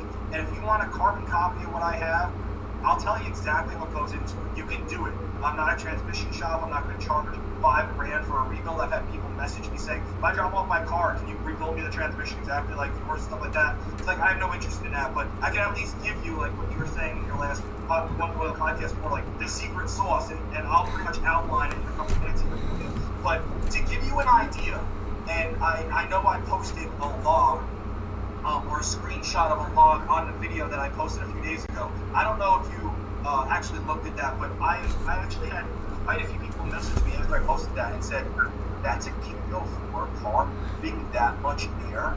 You're talking about the one you're talking about this one, right? That you posted? My screen won't. You sent to our message, yes. Yeah, the same one you said. Okay. I sent it in the message. So, first off, KO4s are usually limited at a normal PSI of 21, 22, around, I don't know, 42, 43 pounds per minute combined of airflow. Okay. And the log that I sent you is what, 52? I think that's because I basically ran them wide open. They were probably at 28, 29 PSI on that pull. Yeah. At the peak of it. Yeah, so I basically posted that, and I didn't post a boost profile or anything like that. And I posted that, and I had people message me, they were like, dude, you literally ran, like, on that run, and in that log. That was just a kill, that was a kill pull. You basically opened random KO4s wide open, and the timing wasn't terribly unaggressive for how much boost it was making. You probably turned into flamethrowers, they were probably blowing hot air, but you know what? I also have every single safety turned off, but not. So nothing was going to impact it. I have overboost turned off. I have coolant temp turned off. EGTs turned off. I have IATs turned off. Nothing was going to impact it but knock. And I had race gas in there, so it took it. But I mean, I had some tuners, and I'm not going to say their names, that aren't first that reached out to me, and they were saying, dude, that car and that pull had to be 450, 60, 70 dollars. Like that was as much as a KO4 car could possibly get. And I said, yeah, I mean, that second gear sure did disappear really quick. Well, so, I mean, talking about that probably, I'm not going to, honest with you, if I had it turned up like that and floored the car at 2,000 RPM in fourth gear, I'd probably throw a rod. I probably would just blow up the motor, but another thing about having a tip is, once you load it up in first gear, second, third, and fourth, you're at 5,000 plus RPM anyway, so you're not really putting a lot of load on the rods too, which is something to be said in regards to like doing like a quarter mile or an eighth mile lead or a street or something right. like that. But since I've turned it back down to somewhat more of a realistic 24, 25 PSI, and of course had to subsequently then up the timing like crazy to try to make it feel like it wasn't slow as all heck. But yeah, that I was gonna say anything mid-20s PSI for KO4s is fun. You guys are both making me want to go buy an Auto B5 now. I'm intrigued to see what this life is about. No, what's kind of interesting was Can I drop it off and have you build it for me? I got a lot of guys recently in the New Jersey area to kind of have some B5 meets in the last like month or two. And it was something that, when I first started in the platform, that was something that happened all the time. B5 meets, we'd all meet up and kind of hang out. Everybody would talk crap about the autos, whatever. But so we had 3 or 4 meets here. One or two of them I know I couldn't get to, but I went to 3 of them, and pretty much every single person that I met, with the exception of last meet, because one of my brake calibers started leaking, you know what, dude, you're the auto guy. I don't care about autos, but I want to understand what the deal is. So maybe for a ride. And I probably took, in the last 2 or 3 meets, I don't know, 10, 15 people for rides, and every single one of them just says, you know what, this might not be for me, but I 100% get it. You know what, I 100% get it. And I've had people who, I'm going to call out Ryan Lynch. So Ryan Lynch held a meet out in PA, and I met him for the first time. His father is an old school American muscle guy who, does racing all the time, has had a plethora of different American muscle cars. He's got, they're all manuals. He also has an RS7. He's the quintessential racer car guy. And I took him for a ride, and he was like, I have no idea why anybody would have an 01E and a B5 when they could have this. And this is a guy who doesn't know me, who has 01Es. His son has 01Es in cars, and he's just like, was just blown away by how smooth it shifted, how firm it shifted. And honestly, like he said, in real life, 1 through 3, it freaking pulls like no rocket ship, probably. So, it programs like top of third is 100. Top of third is 100. Yeah. Like almost on the money for people that don't know. Don't. Yeah, and that's the thing that's cool about the transmission. It's bread and butter is honestly really under 100. And it's not a car, it's not a transmission, I'll talk about that right now, that's really designed for your highway 70 to 140 volts. It's not designed for that. So if that's something that you're looking for, it's probably not the transmission for you. But if you're someone that loves doing 1, 2, 3 and like ripping from, making a turn, ripping from 10 up to 80, 90 miles an hour, it's perfect. It's Interesting. Totally a perfectly geared transmission. And Steven knows that because he probably did that over and over and over and over again. Endlessly. So essentially what we have right now is we have a transmission, right, 5HP-19, that upgraded clutches are available. At stock count, you can get a spiked valve body, you can get an upgraded torque converter, you can get the TCU tuning, and I pretty much proved that it can hold 450 wheel horsepower pretty reliably, as long as you're not an idiot. And I'll explain what I mean by not being an idiot. The last thing that I want to talk about before I just talk about the not being an idiot part, is the fluid. So I also had a company called E&D make me custom transmission fluid, and the transmission fluid is a super high temperature, high viscosity fluid, and basically it does not break down. It does not break down, and it does not get hot. So even with all my shenanigans in that car, I'm running a stock transcooler and still running the transmission fluid through the radiator, and I have not seen over 180 degrees Fahrenheit transmission temps. Which, if you know anything about one-back transmission temperatures, that's basically cold. Yeah, it's like A normal operating temperature is between 180 and like maybe 220, and they say 250 is your danger zone. So not only is this not slipping, it's not even stressed out and causing a lot of heat. and you said it's like 150. You said it's around 150? 180. 180, sorry. So many things to take in. What the fuck? Yeah, so that's another part of this. So you kind of have a list, and I've been posting these clutches. I am kind of selling them to serious people. I'm having people message me, and I've turned down quite a few people that have. So you're not actively pushing them.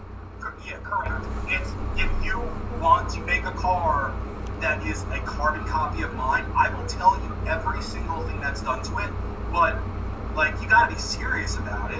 It's not like, I've had people message me and said like, oh, my transmission's slipping, if I throw these clutches in here, am I gonna be able to afford it? No, there's more pieces of the puzzle, people. 0.7, if I put K24s on it, am I just gonna make 600 horsepower? Like, if it doesn't work like that, there's other things that go into it, of course. But I'm very black and white in terms of telling you what's been done to it. Now, the last thing, and then we can go off on whatever you want or cut me off, is the transmission is not designed to boost overdrive. And Steven, I remember talking to you about this a long time ago. And as soon as I looked at the power curve and how power is transmitted through this transmission, first through fourth gear, fine. And you know what? I beat on it 1 through fourth gear all day long. Steve, what's the top speed of fourth gear? What's the top speed of fourth gear? 140. Okay. 143. Yeah, so again, perfect for a quarter mile. This clutch pack is your input clutch pack in fifth gear and fifth gear alone. So if you go out if I went out right now in a black car after getting this video chat with you and boosted 5th gear, I would blow up and fry that clutch in one pull. Really? And Because correct it's me not here, but designed. correct me here. 1 through 4 use both of them, right?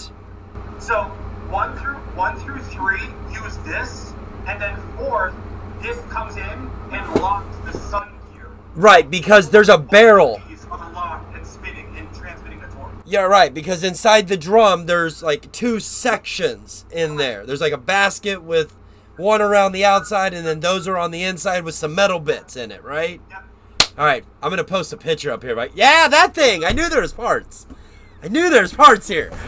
So basically, in 4th gear, both of these are engaged and they spin as one. That's why you have a 1-to-1 gear. Okay. And then when you enter 5th gear, this actually unlocks, and the sun gear is spinning with inside of the planets, and that's why you get an overdrive. Excuse me. So the worst thing that you could ever do to these transmissions, if you're listening to this and you're like, oh man, I've listened to William Rob for 2 hours, is if you boost 5th gear, you are an idiot. You're just an idiot. Or you're ignorant to the fact of how the transmission actually functions. And the way that I like to say, to kind of say this is, I have a 1994 Ford Bronco. I've had a lot of 1990s cars that have overdrives, 4 speeds. You put it in overdrive and you give it gas at like 30 miles an hour, you get a shake because you're literally slipping overdrive.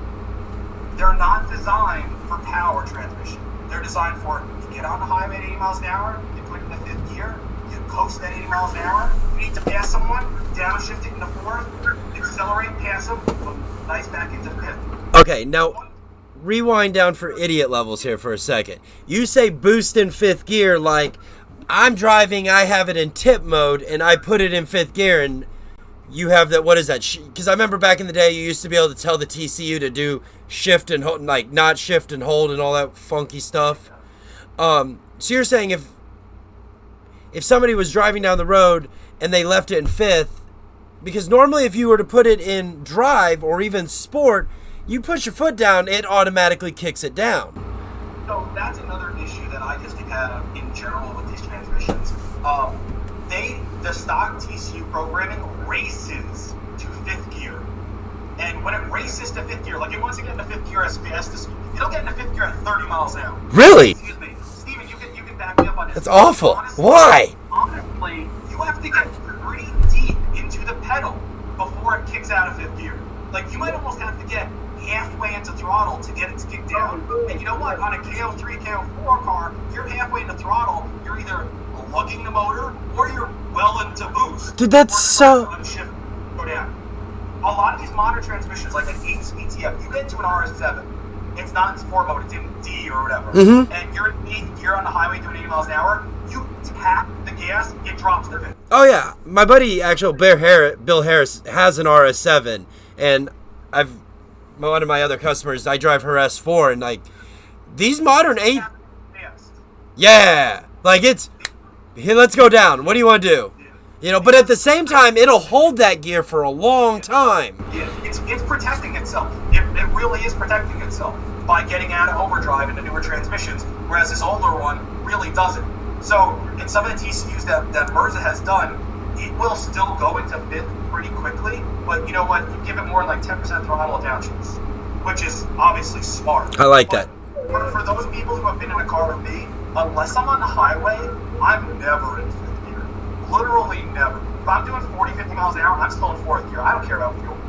But it's not worth putting any sort of stress on that one clutch. It's just, like, it's an overdrive. Like when I'm driving my Bronco around, I'm never in overdrive on the highway too. You treat it like a dedicated RPM and miles per gallon saver when you're 60 plus.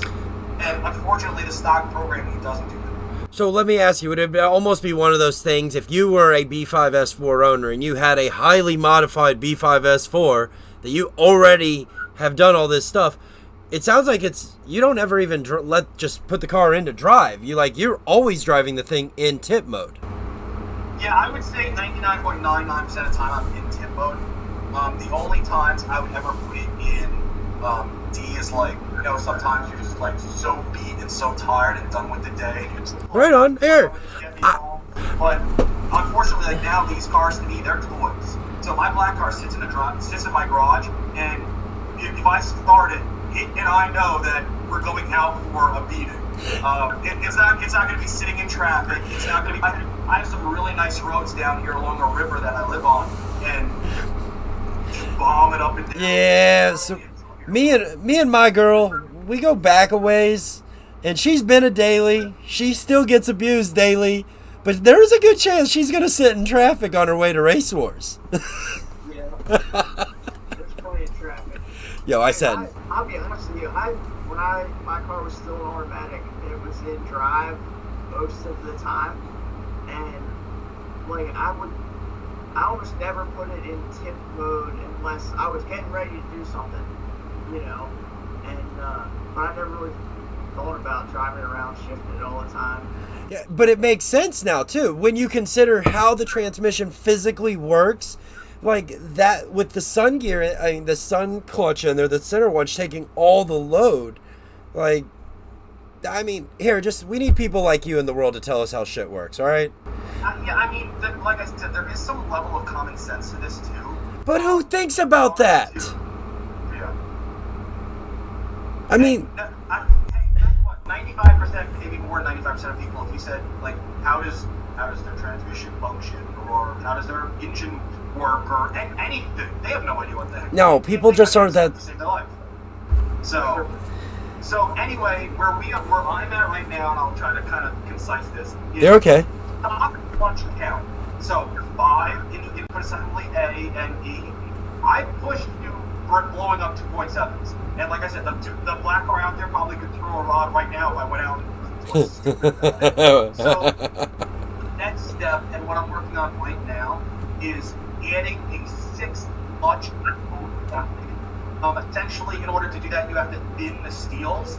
The stock steels are actually pretty thick.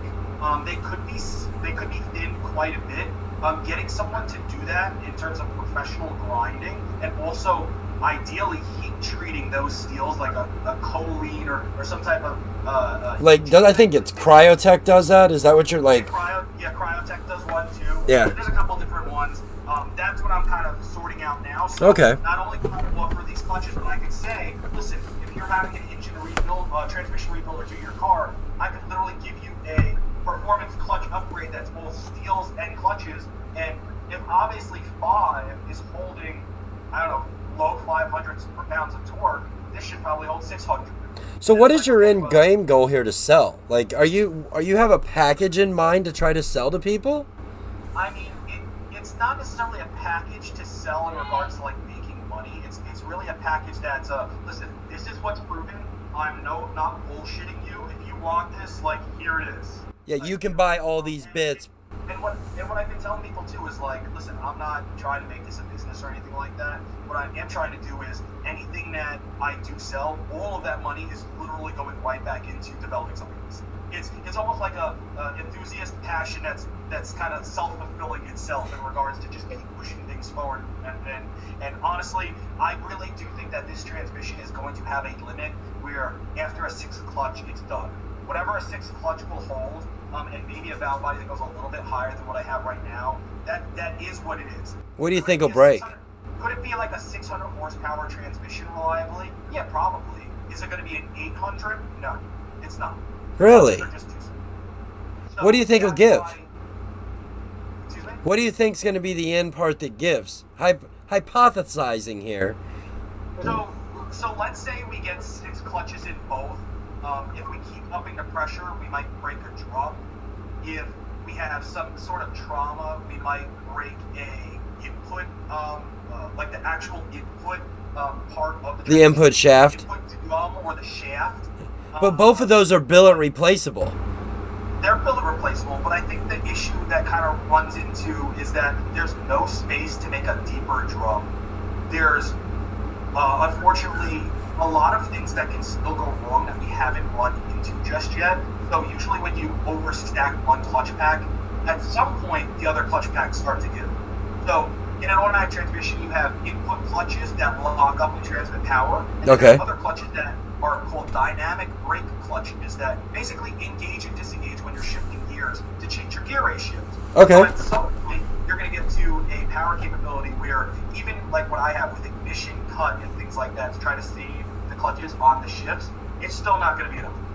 Really? So but you know what? I don't.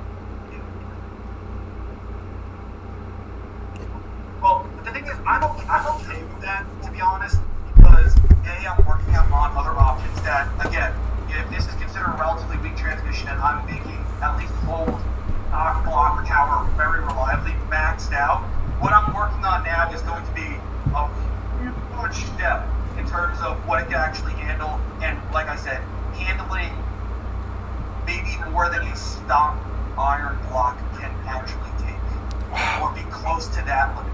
So those are some things that I'm working on now, and to just give you an idea too. And not only have I these clutches for the 19 transmission, I also have one for the 20, which is in A6, did you say, or whatever? Yeah, I have a. Actually, I thought mine was a 19. If it's the 4.2, it's a 24. Okay, yeah. So what was that one I sent you yesterday that was on that 3.2? That was a 5 HP something. If it's a V6, it's usually the 19, and if it's a V8, it's the 24. Okay. That's pretty much how you could easily define it. But to give you an idea, and just again, I want 28. to apply logic to this. It's a 6 HP 28. It's a 6 HP 28. Yeah, the one that's on that Q5. I looked on the message I sent you yesterday. Yeah, that's a beefy. Dude, that's a big boy.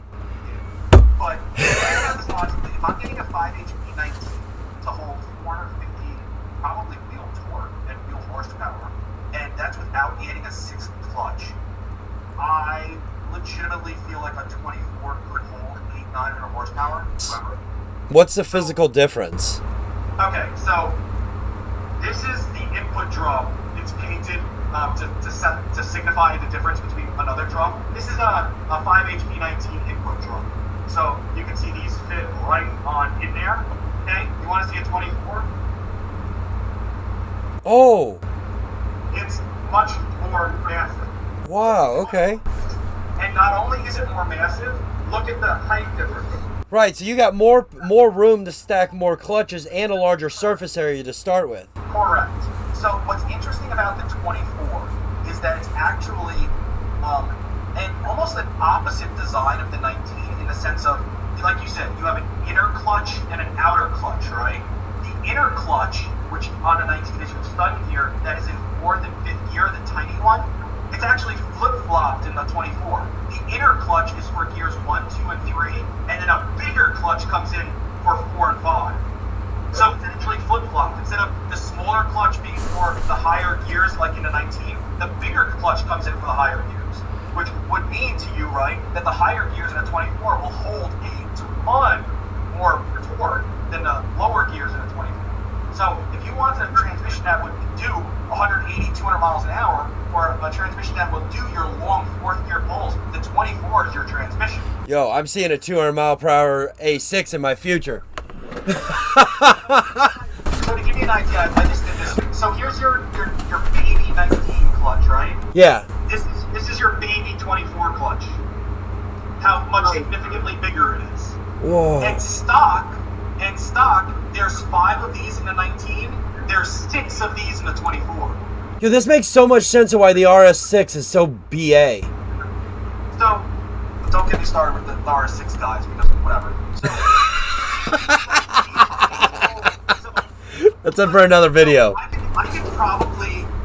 could probably get a 6 in this, no problem whatsoever. This comes with 6 stock, 7 no issue, 8 might be possible.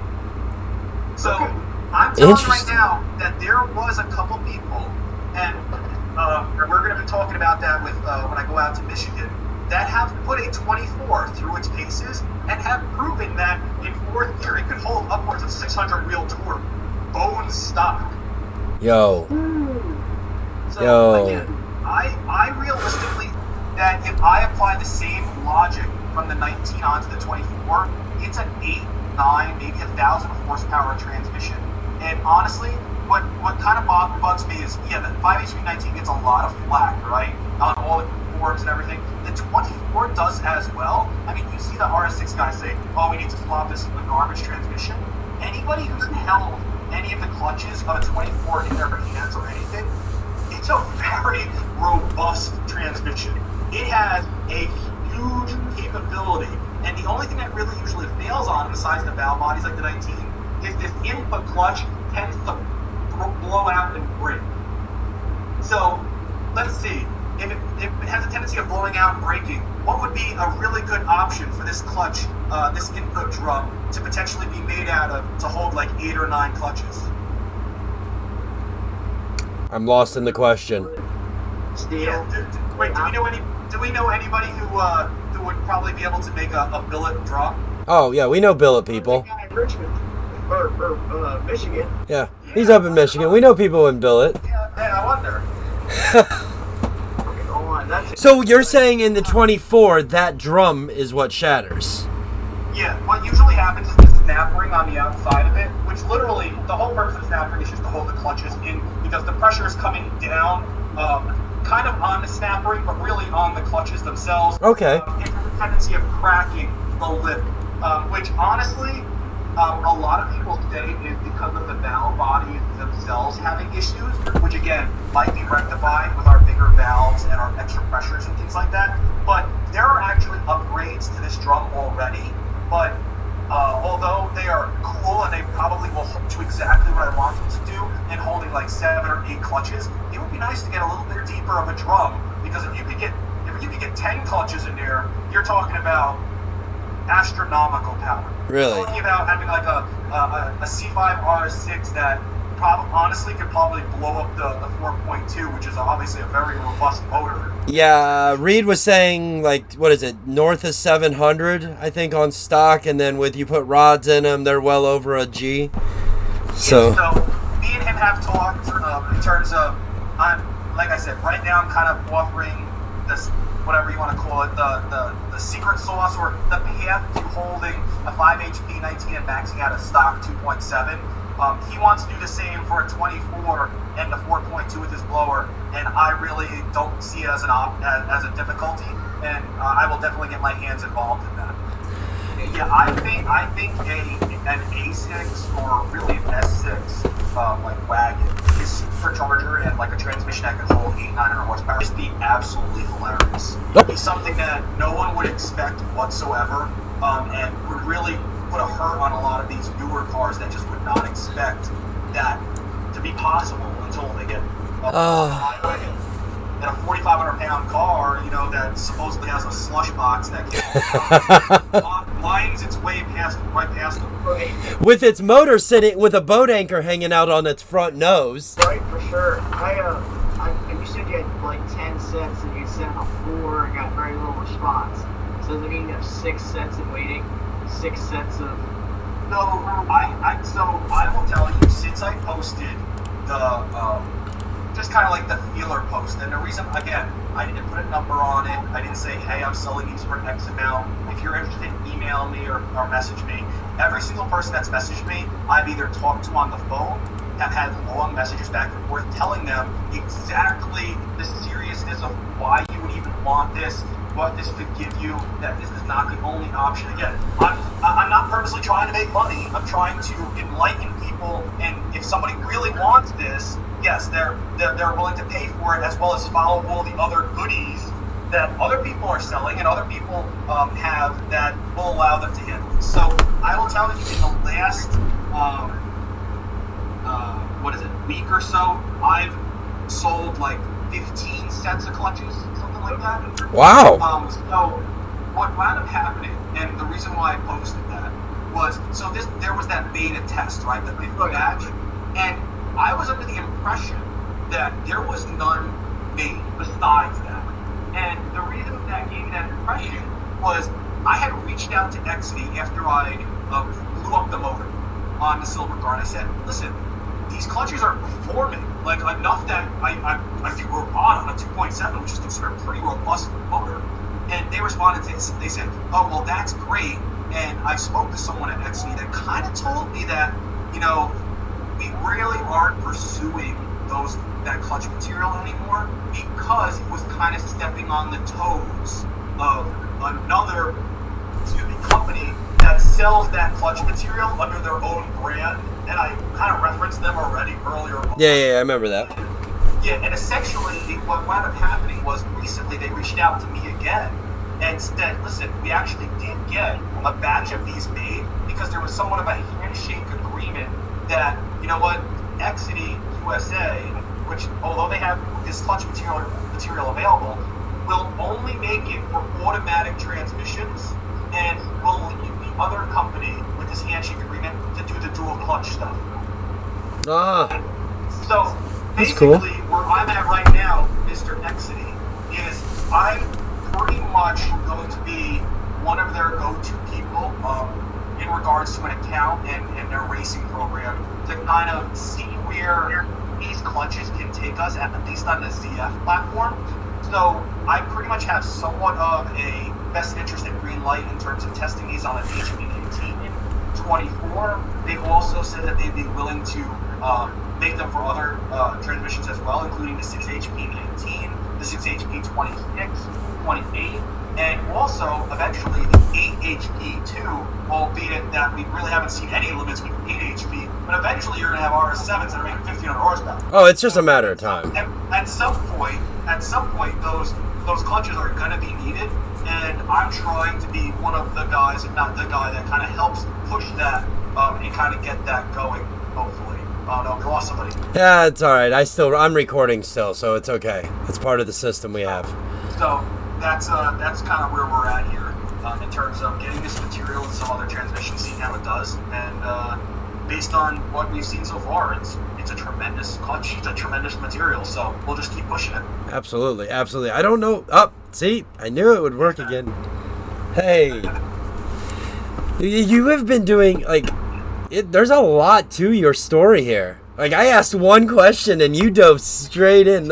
I love this. And the sad thing is I kind of condensed a lot of things. I probably missed a lot of stuff too. You know what? Just generally listening here, I mean, I'm sure you have. There are so many topics, little things here, that I would love to talk and just pick your brain on.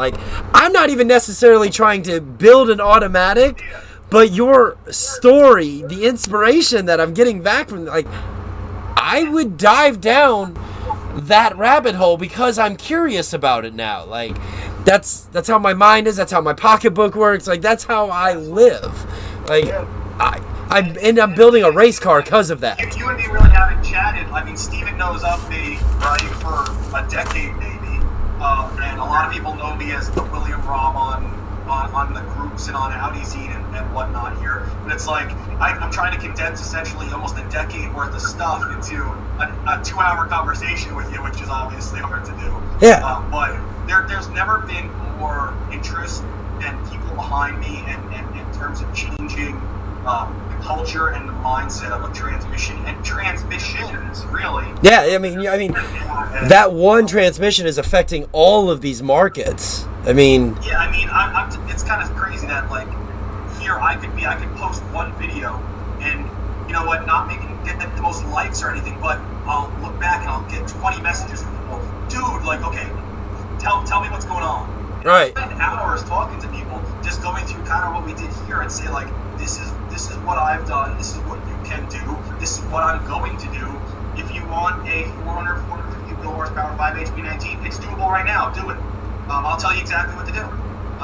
But if you want to wait a little bit more and try to push something further, or whatever it is, maybe money is your problem, or time, or whatever it is, they're here for you. And I have people who reached out to me and said, you know what, listen, I don't have the money to kind of do this right now, but I'm thinking of a spring build. Do you think you'll have as much as available for me? Sure, and I'll help them do it. You know what I mean? I'll help them in every way possible. It's something to be said in terms of the 5HP and honestly the 2.7 community as a whole. Everybody who's come and gone through the community tends to offer something, make a little bit of money and either just disappear. Yeah. They really don't provide the feedback that people kind of require. And here I'm kind of doing the exact opposite. I really don't need the money. The money is facilitating other projects that are related to this. So it's listen, you're kind of buying something from me with all the knowledge that I can give you with it and the support with it to hopefully give you a carbon copy of what I have that you'll thoroughly enjoy for years to come. And also, by the way, I have so much other stuff down the pipeline. You're helping with that. Yeah. So if you're cool and you really are into this stuff, guess what? It's just going to keep getting more crazy. And guess what? If somebody buys clutches from me, it's like you're becoming now part of that in a sense. Get behind that with the the events that we do with between race wars and going to Wookiees. Like, there's no money in race wars. There's no money in going to Wookiees, but it's bringing the community together and getting people together that want to develop the platform and keep pushing it forward. So absolutely, definitely appreciate what you've done there. Alongside of what Steve's saying with that, one of the things that Rowdy Audi has I'm RowdyAudi.com is I am here to my sole job is to support the community of enthusiasts for as long as I'm breathing. And one of those ways is if you, as a developer, as a physics teacher, as a son of an engineer, ever decide you want to branch out and sell your products, I would love to give you another means to just even for distribution. If you don't want to have a website, you just want someplace to sell things, that's what that site is for. Like, I am trying to give back and make an access to all of this weird shit that no one knows about, no one has, even like Traction Concepts. No one's doing diffs with them. I started working with them just because I wanted to drift one, and no one makes anything that's cheaper than $1,200.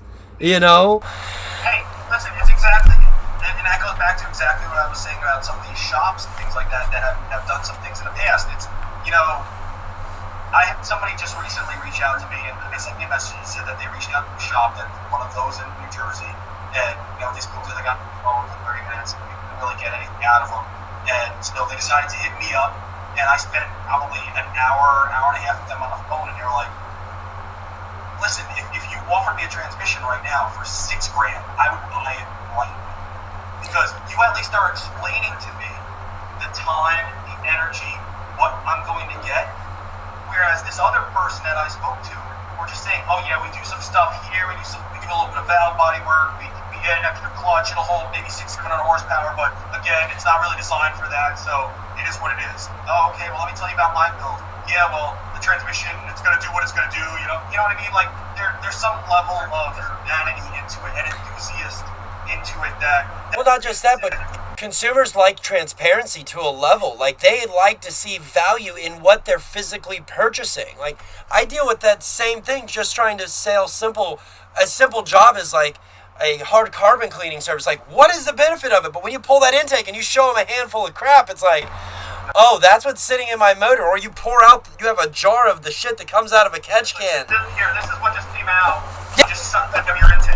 Yeah, like, consumers want to see value, and when you have people portraying in the market that they know X, Y, and Z, and they're just selling shit, that leaves a bad taste in everybody's mouth, and that's hard to overcome, and I applaud you, sir, for doing just that. Like, we're slowly trying to overcome it, and, in the B-Vibe community, and Steven, you probably even recently noticed this in, like, the last couple months here, you're definitely seeing less towards the automatic stuff, whether that's me posting stuff, whether that's honestly me giving some thrill rides to people where, I have people that 2 years ago would have commented to me like, oh, I'm leaving Robbie blow up and stuff. Hey, I was in his car, dude, like that thing. I get it now. I gotta come ride in it. I need to come. I need to get one of these William Robb rides before you blow something. No, I'm just teasing. You ain't gonna blow nothing up. I want to come one of these William Robb rides.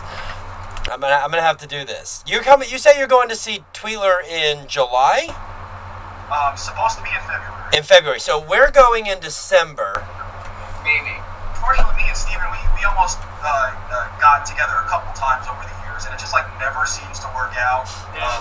Either cars broken or some stupid thing comes up one way or the other. Even when you were in South Jersey this year, it's like... Well, we are talking about B5s. Here's 5 things that are wrong with why I'm not going to give you a ride up to 100 miles an hour. Unfortunately, they're still old cars, and they're never like the last drive I went to this last B5, and the day beforehand I probably did 5 or 6 brake launches. Right, I'm building boost on the brakes, and I did 1 or 2 in the morning right before the event. Nice cold day, enjoying myself. And I'm like, as I'm getting near, looked at me, I'm like, well, guess what? My caliber's leaking. So Oh, nice. it's like, come on, man. It's like, what are you gonna do? It's like, I'm just gonna go now, just in case I blow a seal out of the caliber piston or whatnot. Because they definitely don't like doing brake launches over and over and over again. And when you do 50, 75 of them on stock brakes, you really, especially if you're launching at like 50 psi. So, have you told us where your silver car is? So my silver car is still at Boosted Euro. No, I skipped ahead on the notes. My fault. It's still sitting, kind of a project. I'm not going to necessarily blame him for it. It's a sponsored car. We keep adding stuff to it, so that car is going to be. Okay. It has IE everything. It has super tech heads, 2.8 cam. It has literally everything that you could do to make an OEM RS6 car fast. And enough to either blow up that transmission on stock clutches, or if I do, which it is what it is, I don't care, I'll put one in here with 6 clutches and see what it does. But that'll probably be the maxed out 5HP-19, where I might just say, like, listen, community, you can get 600 horsepower, you can probably run mid-10s maybe, but that's all it's got. Unless you go billet stuff, that's all it's got. Nice. All right. Well, so, just to clarify in my own mental mindset here, the silver car is a car that we were talking about earlier in the podcast when you mentioned sponsored car, and I forgot his name. It started with an M. Mirza had it. Yes, Boosted Euro. Yeah, he has it. Okay, In his possession. that's your guys' baby. Correct. Gotcha. Okay, I'm processing data here right now. The black car, which is like a stage 1 transmission, Neo 4s on race gas, with everything turned off so I could turn it to 10 psi or blow it up if I really wanted to, for pure testing and enjoyment. The silver car, that's pretty much done. Honestly, we're just waiting for some head work. We didn't like the heads that were going to be on it, so that should be done pretty much probably before Christmas. And then I have a third V5, which is a Casablanca. That's Carcane problems. Maybe posted a couple pictures of, but that is a KO4 tip car that's going to undergo quite a transformation in regards to testing some things over the winter. Interesting. Okay. That is going to be the guinea pig for some hopefully bigger and brighter, and involving a lot of custom axles and drive shafts. I like that though. That's very exciting. But as you know, I mean, you spent about the last two hours explaining all the things you know. But we typically wrap up our interviews with some trivia. Can I ask a bombshell question before we get into trivia? All right, is the 5HP-19 and the 5HP-24, correct me here if I'm wrong, but they are, like every other part on an Audi, Lego interchangeable, right? The V24 is a much larger, heavier transmission. But dynamically with the space that you have on chassis, can you take a 24 from a C5 and put it into a B5, dimensionally speaking? So you're asking, will it physically fit? Yes. Yes. All right, that's what I'm curious of. That's gets me scared about the future. I will tell you, although it physically fits, there's not a lot of room there, and you're getting into the realm of needing custom downpipes. You might not even be able to fit custom downpipes. You might need to have like a single with an up pipe or something along there. It's a massive transmission. Now, I don't know if you've ever had a 6HP-19 next to a 5HP-24 next to a 5HP-19, because I have. But the 6HP-19 is actually smaller than the 524. Like length, width, what? What are we talking smaller? They're all about the same length, and they're all honestly about the same width. It's just we're honestly the curve stuff it actually is in regards to the transmission tunnel, which is pretty small. Okay. But honestly, I'm to a point in my life where if I have to take a sledgehammer and bash a transmission tunnel a little bit, I don't give a rat's. Yep. It's like if I want it to fit, it's gonna fit. It's just obviously when you get into those newer transmissions, getting all the TCU logic to work is challenging. But Okay. there are some tools out there, and I'll let you do some Googling on your own, called HTG. I don't know if you've heard of that or not. As he's Googling it right now. It is a standalone team ECU controller that is being used like crazy in regards to swaps all over the world, and it essentially allows you to run the transmission totally independent of the ECU, and the only inputs you need are throttle position, engine speed, and that's it. Go. And everything else Found it. on the TCU side of it, so you can tune the TCU however way you want to. You want to run low line pressure all the time, you can do that. You can modify sensors and things all by itself. And the thing that's very curious about that, and why it's being used in a lot of swaps, is since you only need those two inputs, right?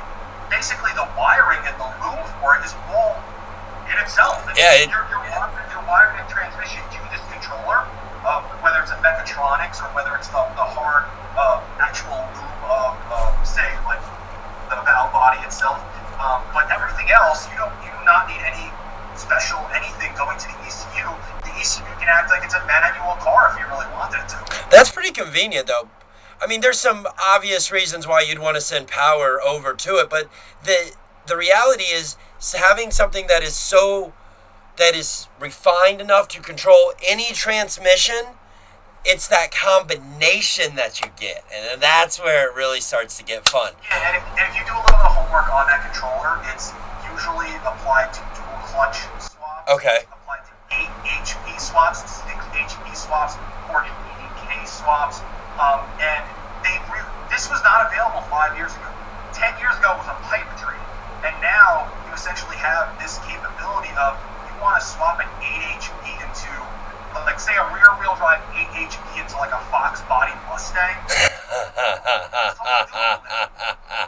That's absolutely crazy, because you're getting all of the, like what you said, all of the modern technology and being able to apply that to something that has been begging for it. Yeah. Dude, I love technology. I would never know that. Here's the other beautiful thing. I know what Corey, shit. Steve, did you know that was a thing? Because I didn't. Not until I was 8 years old. Yeah.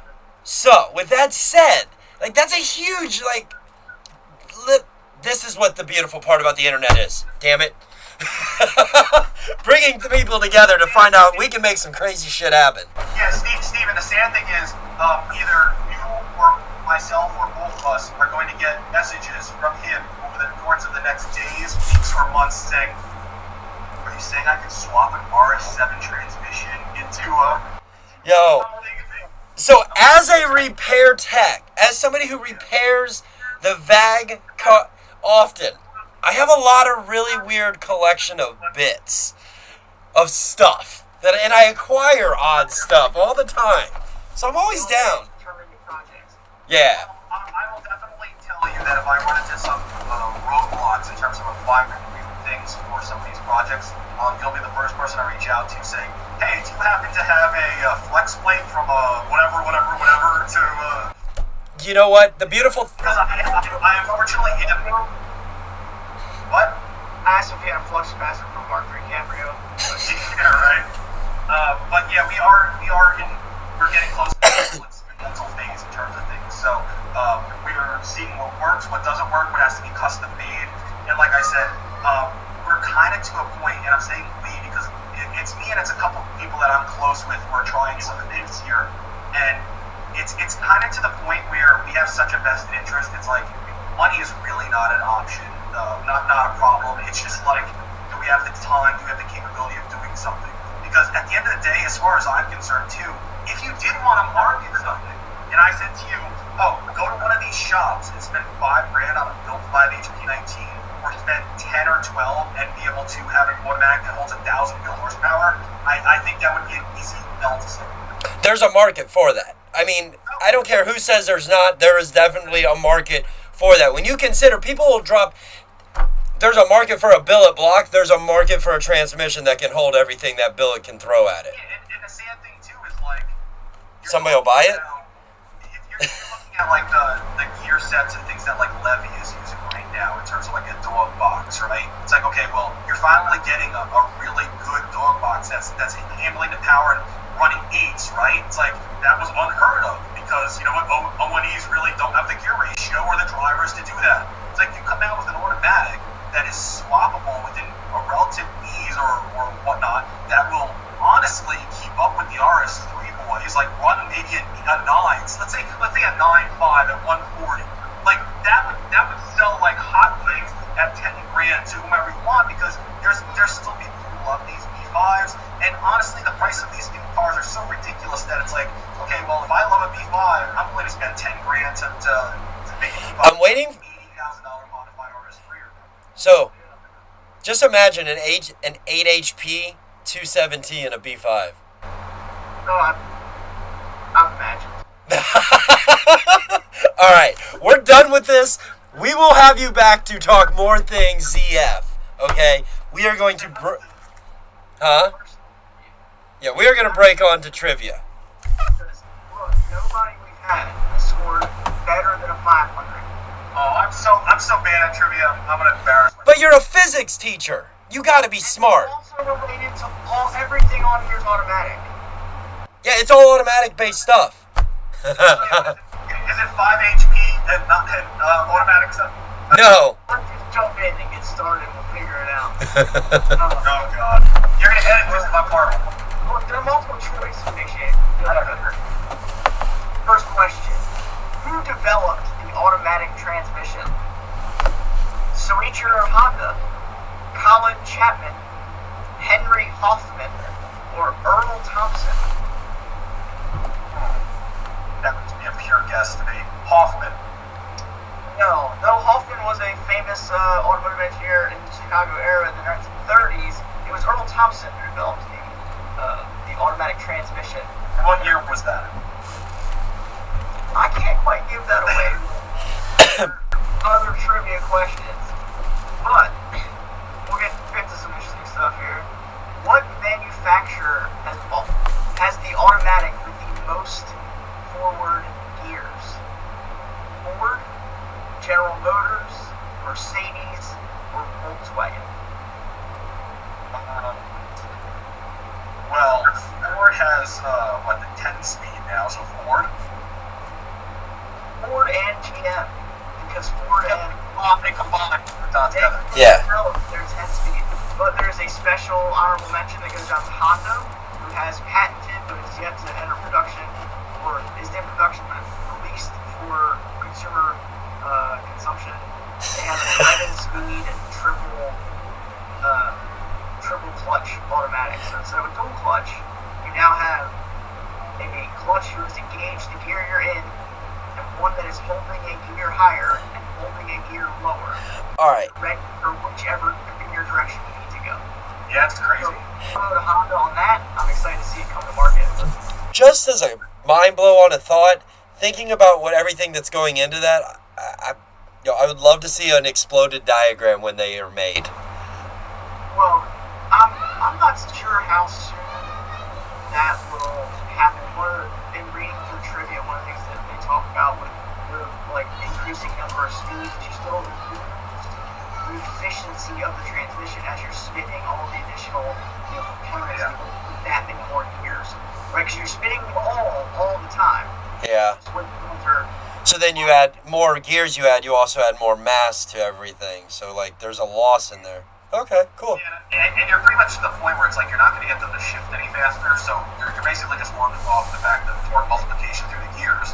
And I mean, the reason why it's probably a triple clutch fast gain sub method is probably because they don't want to have a certain amount of gear sets on each shaft that's rotating. So they're probably trying to, I don't know, have like 3 or 4 on each one or whatever to get right on. Okay. I am with Jack on this. I would love to see that blown apart, because like I can kind of get my mind to wrap around the dual clutch and how that works in theory. And obviously, I've seen diagrams of automatics, but if you're ever bored and want to fall asleep, on YouTube there's not that many of them, but there's a few videos of an 8 HP being taken apart, and the complexity of the 5HP-19 versus an 8 HP is like.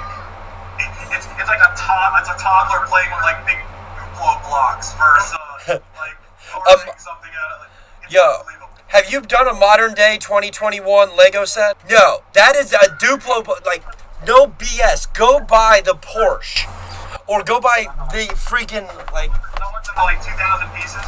Yeah, it's insane. The books are like this thick. I was trying to grab my Audi off the shelf and I can't get it. But I looked up the Lambo and it's got 127 pages. Like, it's Sorry. It's got little pictures all nicely. Yeah, it's crazy.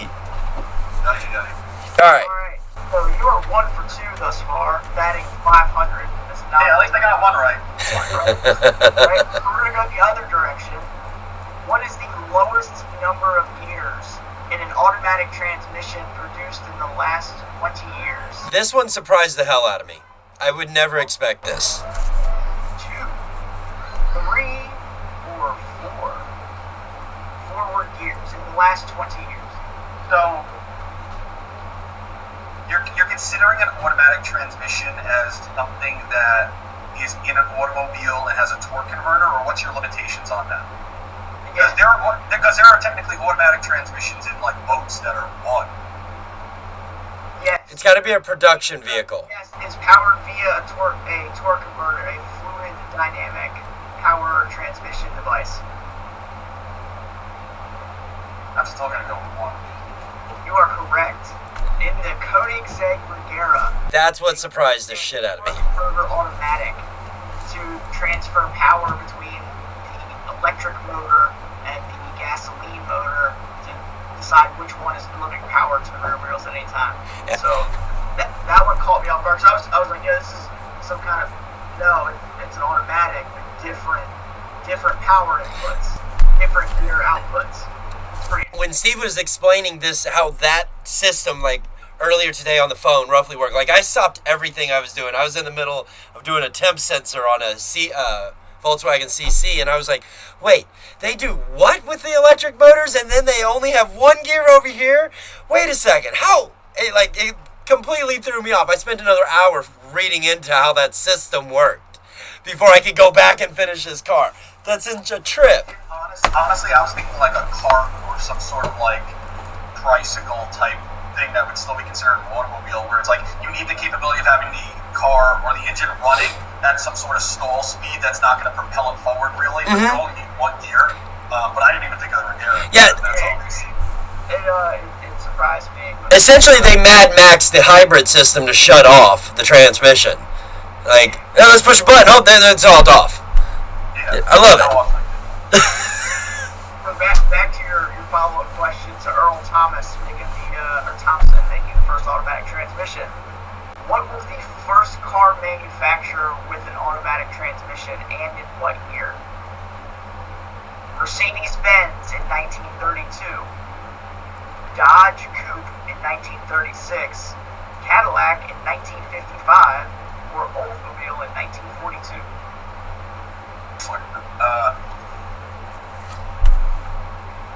I'll go the one with the 1942.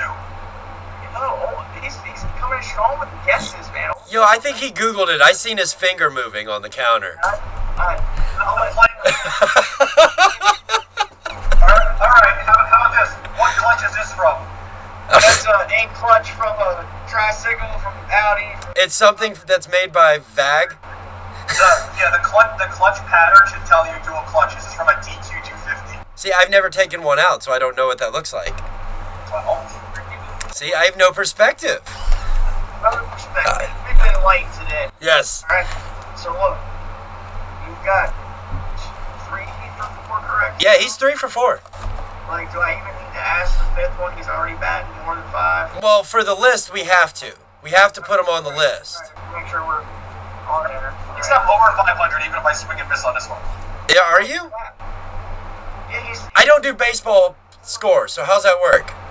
How's he batting over 500 if he's got 3 out of 4? 500 is 50%.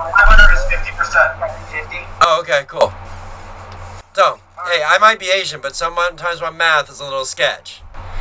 Alright? So here's the kicker.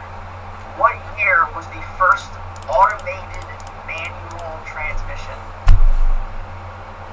1999, 1997, 1996, or 1942?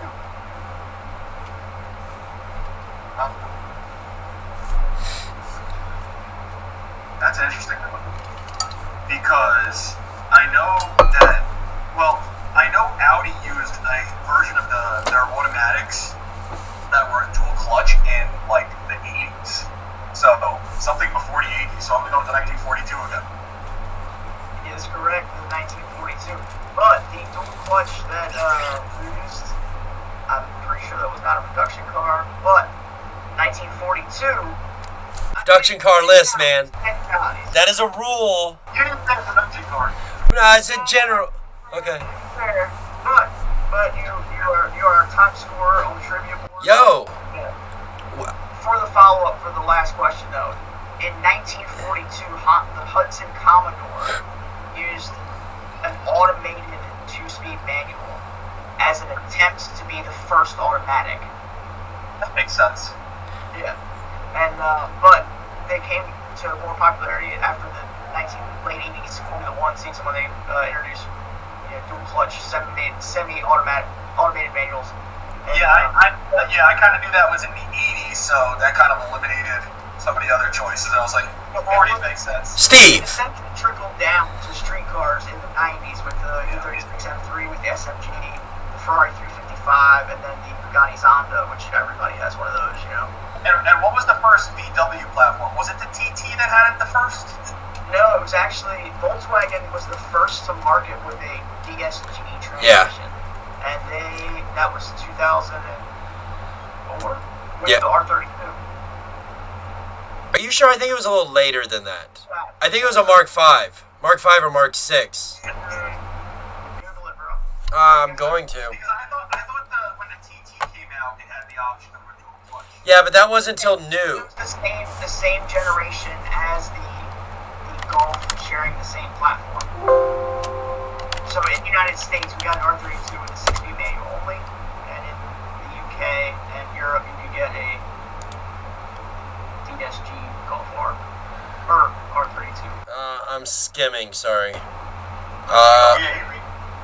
get the 6-speed DSG 3.2 liter in a TT in 1999. Oh shit! Where? According to Wikipedia. Oh, I'm looking 6-speed DSG and it says 2003, but that's a transverse.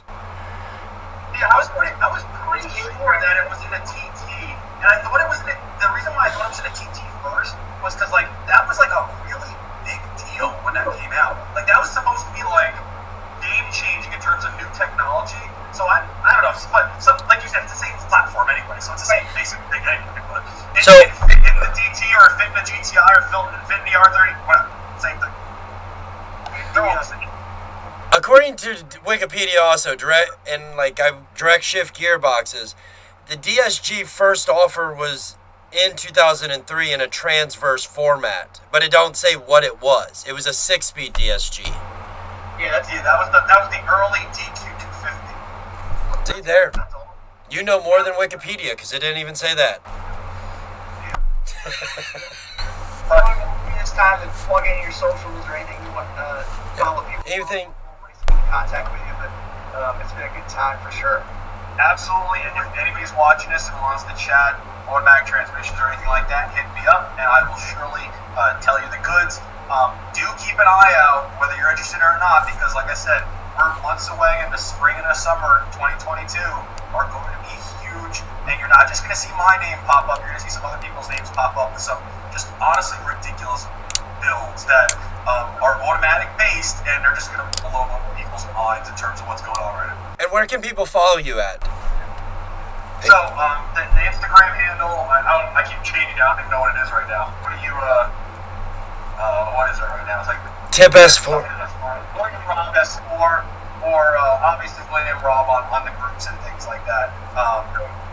Like you said, pretty much well known a little bit in the B5 community, but I'm going to be branching out as I'm doing more transmissions. So you're going to see me in the B6 stuff and the A4, B7, B6 with the 5HP-19 suit, as well as those A6 24s and things like that. You'll probably see some posts relatively soon showing I have clutches and valve bodies for those too. That is so awesome. That was awesome. Hey man, we really appreciate your time for sure, and we definitely look forward to what's coming in the springtime and years to come. It's been a while. Yeah, I hope I made it worth it since I canceled on you last week. Oh, no, man, no, it's we've been doing good fun, so we get back to the schedule just fine, man. So perfect. Again, appreciate you being here. Nice chatting with you guys. Anytime. Right on, man. All right. Take care. Thank you. Let's talk again. Absolutely. Hey. What's up, bud? All right, well, I'm not talking to you. I'm talking to him. It was a lot of info. This is the second time this kid has tried to interrupt our podcast because he doesn't have patience. We should go ahead and close it out because it's been a long. I know. It was a lot of info, but dude, I am seriously pumped to see what these platforms these. I'm a bit scared. Because, dude, I'm serious, man. The automatic trans, the Tiptronic, got shit on. Really? Publicly by everybody in the community. I mean, I remember reading about it. Like, people talk so much shit to me. Why would you get automatic? Why would you do that? Blah, blah. And, like, I crept away after hitting some of the same obstacles that he hit. So watching him come through and be like, all right, we're going to go to that one. Move past that one. I'm going to get some backup if somebody knows what they're doing. Like, I'm excited because you can still get a Tiptronic V5 S4 for not much money. Still 2.7, still HP2 brakes, still luxurious and comfortable to ride around in. Yeah. Yo, it's got me excited because I have that freaking 5HP-19 sitting over there. Yeah, man. You know, and I'm getting ready to procure what is it, the 6HP-19 that's in the S4? Yo, is the trans that's in your V8A6, is it in good shape? Yeah, it's fine. Is the engine in good shape? If I can get it to start, yeah, it rotates, it fires. I can't get it to fire. But I've drove that transmission. I have a rebuild receipt for an OEM repair, just a regular OEM rebuild on that. Okay. So Let's do something with it, man. Take a spicy fucking kid to school delivery biscuit. Tweetler, can I get a supercharger? Yeah, all right, we'll work it out. Let's bring our guests together and make a project happen. Yeah, I'm down. I am 100% on board. But on that bombshell, guys, we're already starting another Project Snowball, and we haven't even gotten out of one podcast yet. Guys, don't forget, tune in every Friday for your listening pleasure, whether you're at work, on the phone, on the road. Don't listen to us on the phone, but you can listen to us on the phone. Guys, you know what we're all about here at Real Talk Vlogs. Thanks for watching. Thanks for subscribing. Steve, you got anything you want to say other than you're tired as hell? Go follow that guy, Rowdy Audi. Follow my dumbass at S4RW or S4 Racehorse on Instagram or S4RW.net or RowdyAudi.com for his goofy bug. But we will catch you next time on Real Talk Vlogs. Later, guys. Thanks for listening. Bye to everyone who's watching.